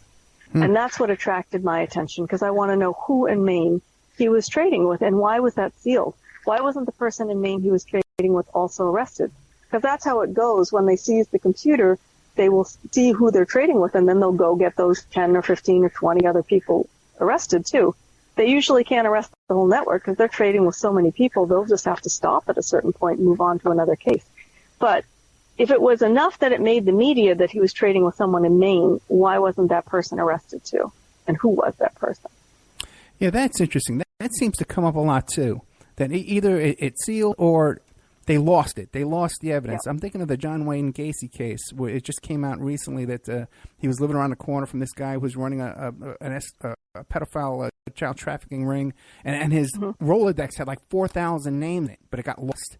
Yeah. You know what I mean? Well, so this is the main computer crimes guy, Glenn Lang. I've had the former ICAC, and I posted this. This is up on my Medium too. The former Internet Crimes Against Children leader, a man named Tom Bureau, was sitting in Peru, the country, with another ICAC cop from the Midwest, And apparently, this is the story that was told to me. After Tom Bureau, who set up the ICAC in Maine, the Internet Crimes Against Children, he'd had like half a bottle of Jack Daniels, apparently likes his Jack, he likes to drink, and then he said something to the effect of, you know that woman Lori Handrahan everyone's calling crazy? And the cop who was telling me the story said, yeah, I know her. He said, she's not crazy. You know, everything she's saying is true, and I was forced out. And they put Glenn Lang in so that they could choose who to protect when they're doing investigations for child pornography in the state of Maine. Now, I've got a cop who's telling me this, and I still can't get the FBI to open an investigation. So the guy, Glenn Lang, who is not doing his job and should be fired as the head of the Internet Crimes Against Children Task Force in Maine, there was a Zumba case. You probably remember that. That got national media. A woman was doing a prostitution ring out of her Zumba studio in Kennebunkport. And there were allegations that children were involved. And it made the Portland Press Herald that Glenn Lang, who had the Internet Crimes Against Children Task Force, said that he had seized the computer and there was evidence that child pornography was on the computer. He subsequently then told the media that he had lost the computer. I mean, you can't, it's just like, it's like Keystone Cops. They're not even trying to cover this up in a way that actually is authentically covering it up. Because you don't lose a computer for child porn about one of the most notorious cases in the state of Maine that the national media was all over. And if you are that dumb and incompetent that you lost that computer, you should be head of the Internet Crimes Against Children Task Force. It's one or the other. Either you're covering it up or you're incredibly stupid and incompetent. And either way, you shouldn't be running the incredibly important law enforcement directorship, right? No. But I'm sure child porn was involved, and I'm sure it was a cover-up, and they're so sloppy. It's also not about sloppiness, though, Ed. What it felt like to me the whole time that I've been battling this in Maine is that these guys know that they've got it all covered up, that they have total impunity, and they've basically just been giving me the middle finger the whole time. We're untouchable. So we can lie to the media and say we lost the computer, and nobody's even going to say, what do you mean you lost the computer? And it's true. Not one Maine media, not one journalist followed that story up. That's a huge story. It just dropped. It died. Right, because the media is complicit in covering it up. Totally, absolutely, completely. And I'll give you an example. You have on the back, you have a blurb from Conchita Sarnoff, who wrote the Epstein book, right? I had her on the show, too. And just recently, we have all this stuff, Kevin Spacey, right? It's front page news that he's with some 17-year-old kid harassing some 17-year-old. But here he is. He was on Epstein's plane, along with Bill Clinton, along with Chris Tucker. Why wouldn't that come up, front page, as part of the story about him being with a 17-year-old? Right. No, I know. George Mitchell, a man I revered, I interned for, Senator George Mitchell, was my hero. He was on the Epstein plane. How come that isn't front page news everywhere, all over the place, you know? The whole Bill Cohen, Senator Bill Cohen, that's completely covered up. In fact, so Steve Pickering, the state trooper in Maine, retired, he was on the original task force to investigate the children who had alleged that Bill Cohen was molesting them when he was a U.S. Senator. And Steve Pickering will tell anyone, after one meeting, they were disbanded and told not to pursue the investigation anymore. How much do you think this is because of, one thing is, it's in your book, about the number of military computers, government computers, DHS computers that are, while they're on duty, they're looking at child porn, they're ordering child porn. Right. Unbelievable. But how much of this? Yeah, you'd think. But now, how much of this is blackmail, CIA blackmail, getting dirt on people? And that's why the media is complicit. So what I tried really hard to do in the book, because what the people who have taken my daughter needed to do in order to keep her is to destroy my reputation and to make it look like I'm crazy and I am full of these conspiracy theories and none of this stuff could be true, right? So, and one thing my entire life, it would be different if I was in my early 20s when this happened, but I was in my late 30s when this happened. So I had almost a 20-year record as an adult of being a serious, credible person with integrity. And you can't just erase all of that. I didn't just change into somebody else. So to answer your question, what I tried really hard to do in the book is to make it very clear that this is not a conspiracy. So all of the documented evidence in the book are real cases with real criminal complaints that you can get from these courthouses, that you can get from DOJ, that I got. I'd call the lead prosecutor, I'd call the lead investigator, I'd get the reports, right? And you can just start to look at the numbers.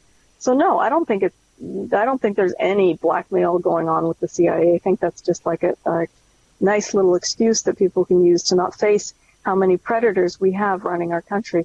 So if you look at professors, for instance, that's the one that went viral. I don't know why the professor list bothered people more than the police or the military, but we have like 470,000 plus shares of the professors and staff arrested for trading in child rape. It's up on my Medium site.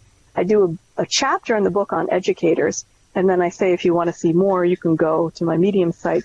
And I still have like 50 more cases to add. I have 111 cases up there now, I believe, as of today. And there are new arrests every day. Well, those are professors. The CIA isn't trying to blackmail these guys. I mean, and almost exclusively, there's a few cases that are not white men, but it's white men, and they're all in positions of power. So it's the provost, it's the president, it's the chair of the department. And almost all the time, it's infant and toddler stuff, and it's brutal torture, Like one example, he just got out of jail. This was a Canadian case, but I put it in because it was such a good example. University of Toronto professor Ben Levin, who was also the Deputy Minister of Education in Canada, very celebrated professor at University of Toronto. Well, the cops in Canada did a fantastic job, and they put all the details of his chats into their criminal complaint so the general public could see it if they wanted to, or reporters could report on it. And he's there. He thinks he's chatting with a mother who's willing to rape her, abuse, and molest her own children, but it's, of course, an undercover cop. And he's saying that it's hot if a mother would harm her child for his sexual pleasure. And he says, he's instructing the mother to harm her child, to hit her child, to abuse her child, to beat her child. And this is what really turns him on. It's mind-blowing. Yeah, I was just talking about this when I was filling the hour before you came on. Is Jared Fogle, the subway guy. Did you look into that case?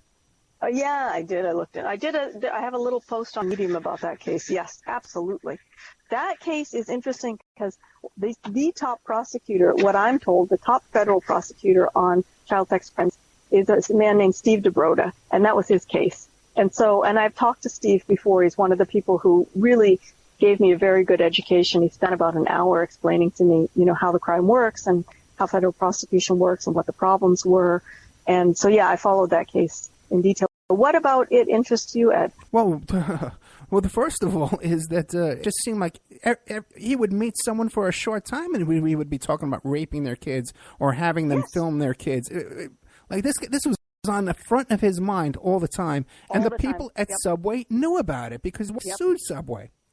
Yep, they did, and they did nothing. Well, that's like all these professors. The universities know about this, and they do nothing. So Michigan State University, some Michigan State legislators are now saying that she needs to resign or be fired, the president of Michigan, because it's the largest, they say it's the largest university cover-up since Sandusky at Penn State, and maybe even larger. Larry Nassar, who's just been sentenced, they all knew about what he was doing, and they covered it up.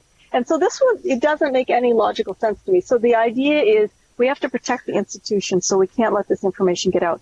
You are harboring a criminal of the worst kind. You are harboring a criminal who is raping children. How does that protect the institution?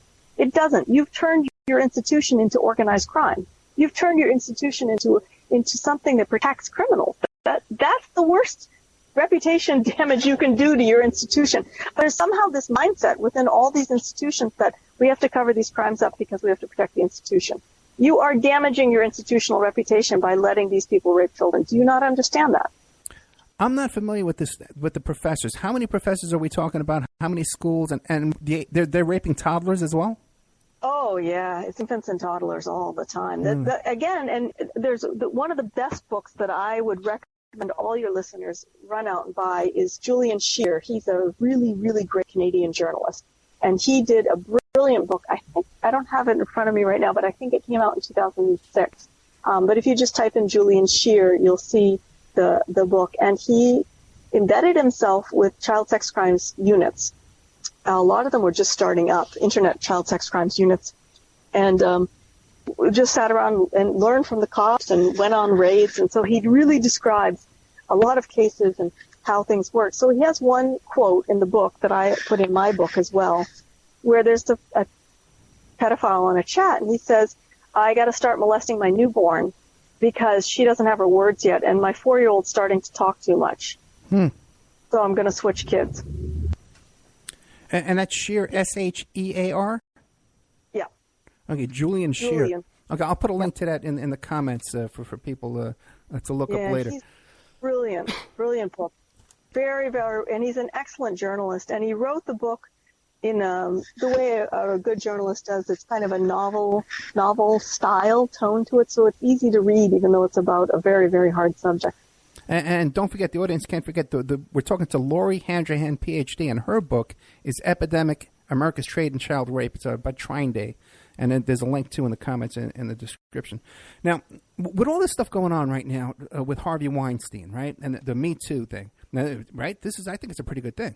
We got all these people coming forward now and exposing their accusers. How come we're not seeing a peep about all the child? No kidding. Thank you, Ed. I mean, it's been driving me nuts. So I'm in this constant state of I'm really excited that a lot of this is coming out, but I'm constantly furious that nobody's thinking about the children. So I have an article coming out on this soon, and I won't tell you which publication because I don't want it to get pulled, but once it comes out, I'll send it to you if you're interested for your listeners.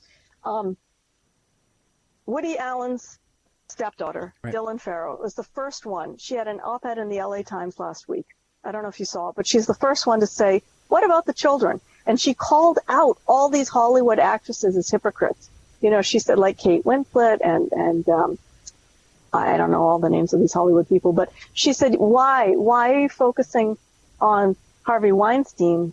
And of course what he's done to adults is terrible. But I was raped at 7 by Woody Allen. And she says, this is not he said, she said. There's evidence that this happened. And she actually links to the court documents and transcripts, just like I do with my daughter. When anyone says this can't be true, I'm like, okay, you read all of this evidence and then you tell me that you're going to find a way to just ignore all of this evidence and say none of it's true. So Dylan Farrow does the same thing.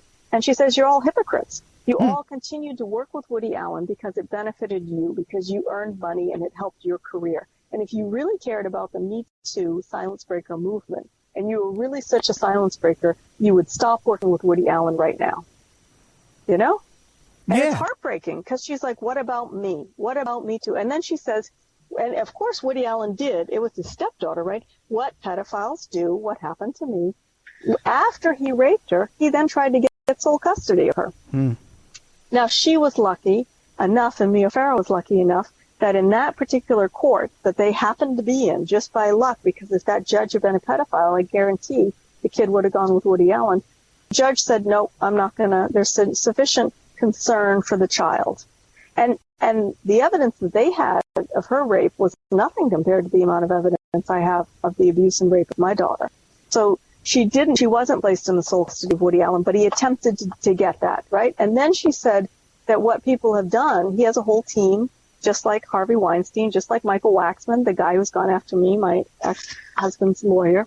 He has a whole PR team. So anytime anybody tries to bring this up, they just try to smear. But she said they don't go after me because they realize that it would look bad to go after the child survivor. They go after my mother. And she said it's been heartbreaking to watch people destroy my mother. You know, and I mean, everything that Dylan Farrow said, I'm just like, this is exactly what's been happening to me and my daughter, you know? I do know.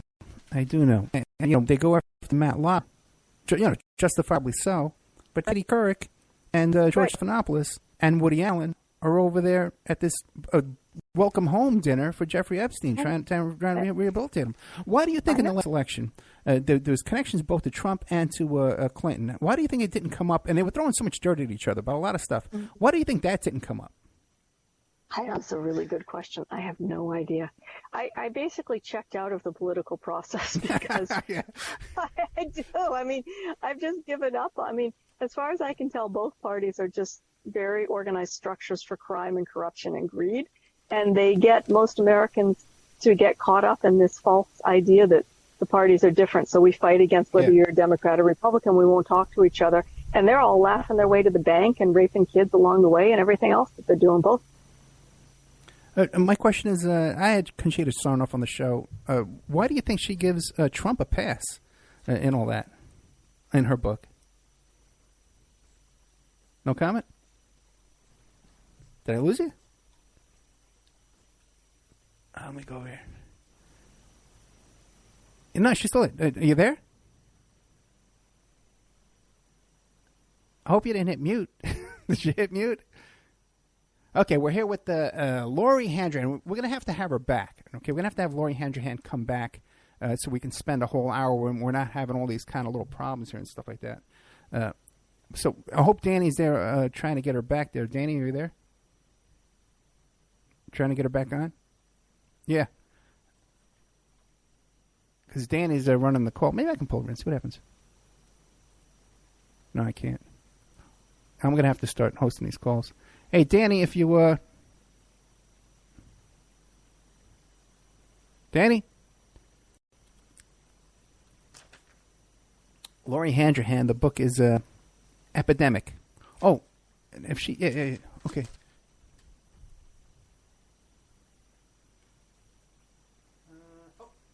You back? I think we got you back. I wonder where she is with this bad Skype.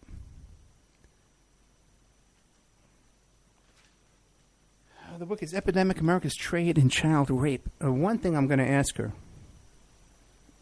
Dan, if you're there, try calling her on the cell phone.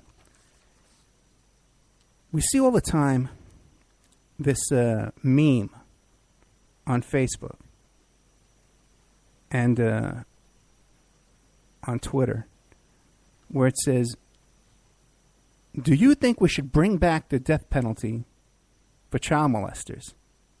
Right? Like and share, if you believe it. Right? As if the people convicted of these crimes are somehow doing life sentences or getting death.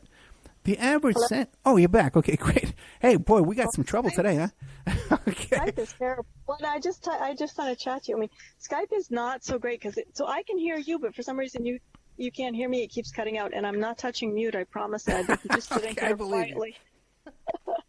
My phone isn't even near me. I mean, I have my earbuds in, and the phone is on the seat. I pulled over. I'm just, sitting on the side of the road. Well, I definitely want to have you back, okay? So that and we'll take our time. We'll go over everything all nice in detail.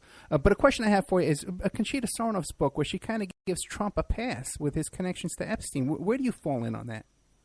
Yeah, I don't know. That's what I was saying. I guess you didn't hear. So I have no idea what, you'd have to ask Conchita. Yeah. And I have a lot of respect for Conchita, and I know her personally, and I was really, really grateful that she gave me that nice blurb for the book. But I have no idea why she does what she does. So you'd have to ask her. Yeah, I had her on the show. I asked her. Okay, now what about, you see this meme on Facebook and Twitter where it says, oh, do you think we should bring back the death penalty for pedophiles, right? And it kind of plants this idea in people's heads, like these people are getting 40, 50 life sentences, Describe what kind of sentencing people get when they're convicted, not just of pornography, child pornography, but of molesting their own kids.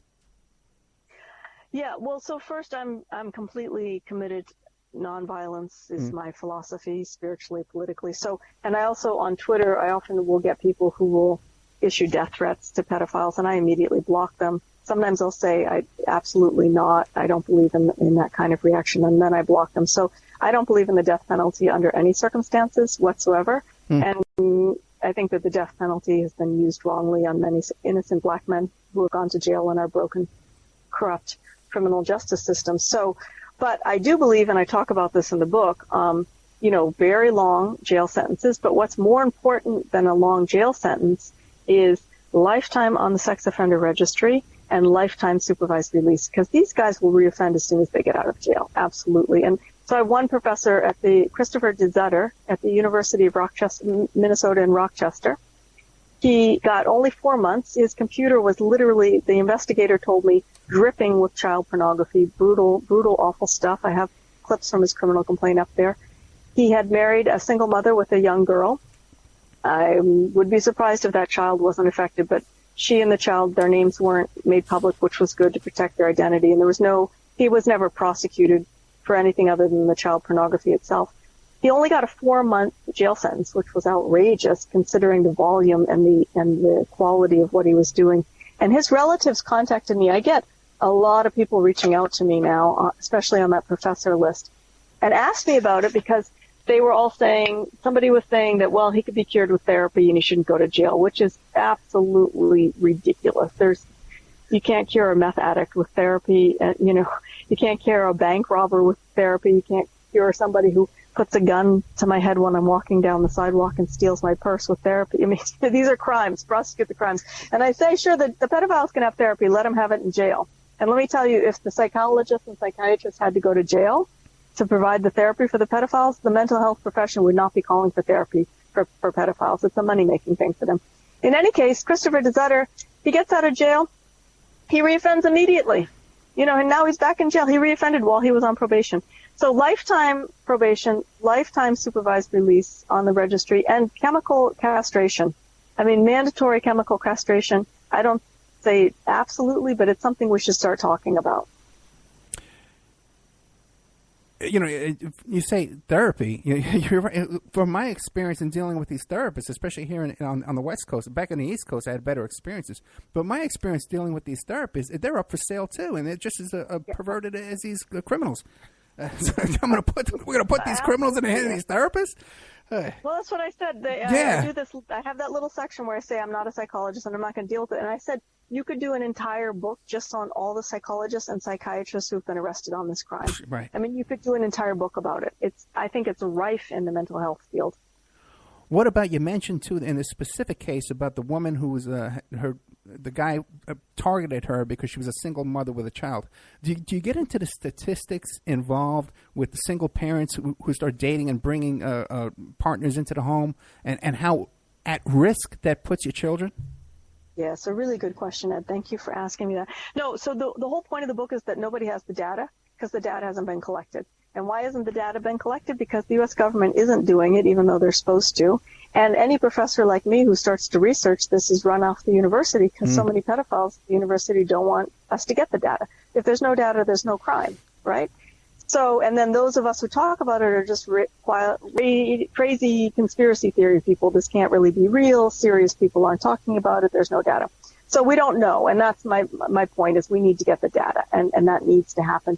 But it's very, very common for pedophiles to go after single moms. And I would tell every single parent out there, particularly single moms, to be extremely careful, because what you're going to find is, and this is what I say, a pedophile is not this awful man that you think is horrific who's going to rape your child. If pedophiles acted like that, they wouldn't get access to kids.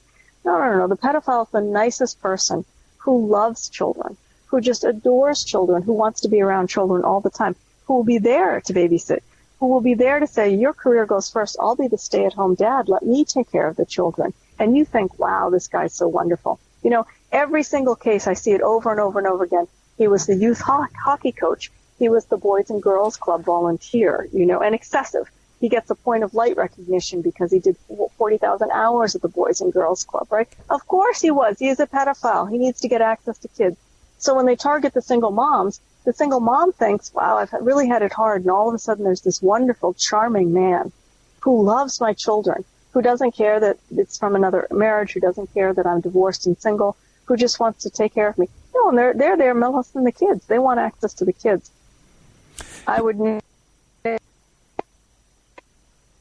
Yeah, and then you have some situations too where these mothers are just in such a financially desperate situation again because maybe they went through a horrific divorce custody thing, and they're scarred and got PTSD, and now, and like you said too, a lot of the people who've been through that custody thing wind up with addictions and substance abuse problems and stuff like that. So of course you got some guy coming in, now you're relying on him, and they're so manipulative, these types too. I think we're losing our connection again with Lori Handrahan. Did we lose you again, Lori? I think we did. Okay. Well, you know what? I tell you, I think I'm holding up pretty well, considering all these problems we have with Lori Handrahan, PhD. Her book is Epidemic, America's Trade in Child Rape. We have to have Lori back so to really give her some time to tell us more about the book and more about her experiences and knowledge in this area. But I do encourage people to run out and grab this book. You can find it at OppermanReport.com. It'll be in our bookstore there.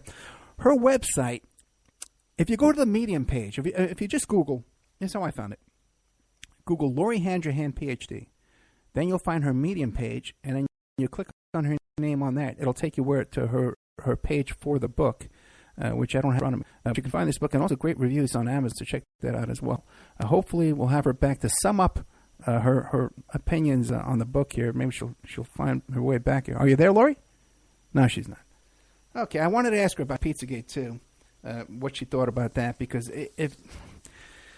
and I know it is one of these conspiracy theory type things, and there's just so much wild stuff being tossed around about it that it's easy to dismiss it. But if this is being allowed at the highest levels of government, and like she said, how she has such a cut and dried case with forensic medical experts, and that you still can't. Laura, you back? And it just. Hey, oh, yeah, great. We got to do this on my cell phone next time, not Skype. We'll do another one nice and calm. Okay, it won't be live. We'll do it nice and calm. But guess what? We got 3 minutes left. So what do you want to tell us to sum up the book and what I didn't ask you? If there's anything left out that I didn't ask you about the book that you want us to know about. Yeah. First, I'm really, really grateful that you invited me on and that you care about this subject. So thank you, and thank all of your listeners. I really appreciate people who say, yeah, I want to tackle this subject, because not that many people do. So I would just say, go on Amazon, get the book, participate in the action items. It's really easy. You can just send an email to the U.S. Sentencing Commission. You can send a tweet to them and say, hey, we need the data. Give us the data so that we can prove that this is a crime, and then we can develop public policy to stop the crime, right? I mean, get aware, get involved. When you see your local media say, this guy was arrested on 3 counts of child pornography, that doesn't tell you anything. Go down to the courthouse, get the records, take them to your local journalist and say, I want you to report on what's in the criminal complaint. I want everybody to know that the dean at the University of Virginia, Michael Morris, was masturbating to a 6-year-old girl being raped at knife point. I mean, not that he went to jail for 3 counts of child pornography, that this is what he was doing, so that people understand that this is happening. And a lot of these people who are doing it are very respected men who you wouldn't imagine would be participating in these kinds of crimes. So get involved, get active, tell your local journalist to report on the full details of the arrests, and participate in the action items in the book. Right, and I asked you before if the action items were only on the Kindle version, but now flipping through the book, I see what you're talking about. She's got these boxes with phone numbers and stuff and emails that you could take action for every one of these topics. Now I understand what you're talking about. Great. One more thing, too. People need to understand that a lot of these, when you talk about that the guys trading in a video of a little girl with a knife held to her throat and she's being raped and stuff like that, there's someone producing that video. And in order to get into these groups, sometimes you have to produce some video, something new. They want to see something new. Absolutely. Right. You have to. That's what I'm saying. There's no way that you can just download child pornography without actually producing it too, because you cannot get access to the pedophile networks until you show them child pornography that you've produced yourself. Yeah, and also so to even to find those. Go to jail for that, but yeah, even to find those groups, you got to know all kind of code words and stuff like that. You can't just Google child pornography and find this stuff. You got to really be into this for a long time before you can find this stuff. Yeah. Thank you so much, Lori. Okay, I'm going to invite. Well, I'll talk to you off the air, and we'll do another show. Okay, great. Thanks so much, Ed. Thanks to your listeners. Thank you, Lori. Okay, they had Lori Handrahan, and the book is Epidemic, America's Trade in Child Rape. Well, listen, it's tough doing a show when you have all these kind of technical problems with the phone and stuff like that. But I think we got a lot of good information out, and even with the drops and the phone calls, there were some I have a whole list here, 2 pages that I wanted to talk to about. But I think I was also able to share some information with you for my own database of knowledge on this topic. One thing I do want to say is I know, especially for people who are just getting to know the show and getting to know me and stuff like that, I didn't ask to be the guy. People invite me on their shows and they want me to talk about these topics. I really don't enjoy this, talking about this at all. I feel it's an obligation because I do have experience and knowledge about this going back to the McMartin case for years and years and years. So I do have a body of knowledge on this topic, but I don't enjoy talking about this at all, and I do have PTSD from dealing with these topics and dealing with clients, and I've talked about it before. It's very, very difficult, and so, but it is. I think it's a responsibility, and there's very few people, especially in mainstream media, that are willing to talk about these things and not cover it up. And also, too, I have sacrificed opportunities to get involved in, reality TV shows and projects like that. Because when you're doing your auditions for these things, they ask you, well, what kind of cases do you cover? What kind of things do you work on? And that's the problem. When I say that I work on these kind of things, you're gone. They don't even want to talk to you. And even people who I've talked about doing projects with that like the show and they like this stuff, we'll discuss off the record. Okay, but there's certain topics we can't touch in order to sell it to Netflix, in order to sell it to HBO. We can't go into these topics. So, while it is a curse, being here, I guess, in alternative media, I guess it's called in some way, although we are on mainstream media, we're on AM and FM radio, it's still it's an uphill battle, which is why we do appreciate your support. And if you want to advertise on the show, get a hold of me at oppermanreport@gmail.com. If you appreciate the stuff, the information we're sharing with you, get a hold of me at oppermanreport@gmail.com, and I'll hook you up with a sponsorship package where we'll advertise your product or your website, your service, your event for such inexpensive rates. You'd be shocked. And if you're local over there in Utah and KYAH, I'll give you a nice local deal. You got a local product or business down there, I'll give you a special rate, and we'll target it toward your business there locally. Otherwise, international, we're in Ireland, we're in England, we're in the UK, we're in Africa, South Africa, we're in Australia, all over the world. So if you have a website, a product you're selling, we can help you out for sure. You need a PI, get a hold of me. OppermanInvestigations@gmail.com. OppermanInvestigations@gmail.com. I'm always available to hear your case. If I can help, I'd like to help you. I turn down a lot of cases too. Okay, so it's not just we'll do anything for you. So check out our member section, OppermanReport.com. We just uploaded about 12 hours of new content, and going up there next is Mara Moon, who was one of Corey Feldman's angels. And she's dropped out of the Corey Feldman angel group there, and she's exposing everything that she was exposed to. She's telling us everything. She tells us mostly everything. She's still holding stuff back. Then we'll give you an idea of what's going on with that bunch over there. And then we have coming up for broadcast, it's going to be on Sunday night on KYAH, and it'll be on the internet and on iHeart and Spreaker and all that kind of stuff Friday night. Scotty Schwartz, who was the little boy in the movie A Christmas Story, the one whose tongue got stuck to the pole. So he was a child actor. As an adult, he got involved in pornography, producing pornography. But he has a lifelong history with the Corey Feldman, Corey Haim, and Corey Haim's mother, and all these people involved, and he's very tuned into this whole stuff, and he shares his opinions and his theories. So check that out as well. And you can find all these shows at OppermanReport.com in our member section, or if you just Google Opperman Report, you'll find a local station or a internet station that will be carrying it for you. So thank you so much, and thank you to our guest, Lori Handrahan, PhD. Epidemic, America's Trade in Child Rape.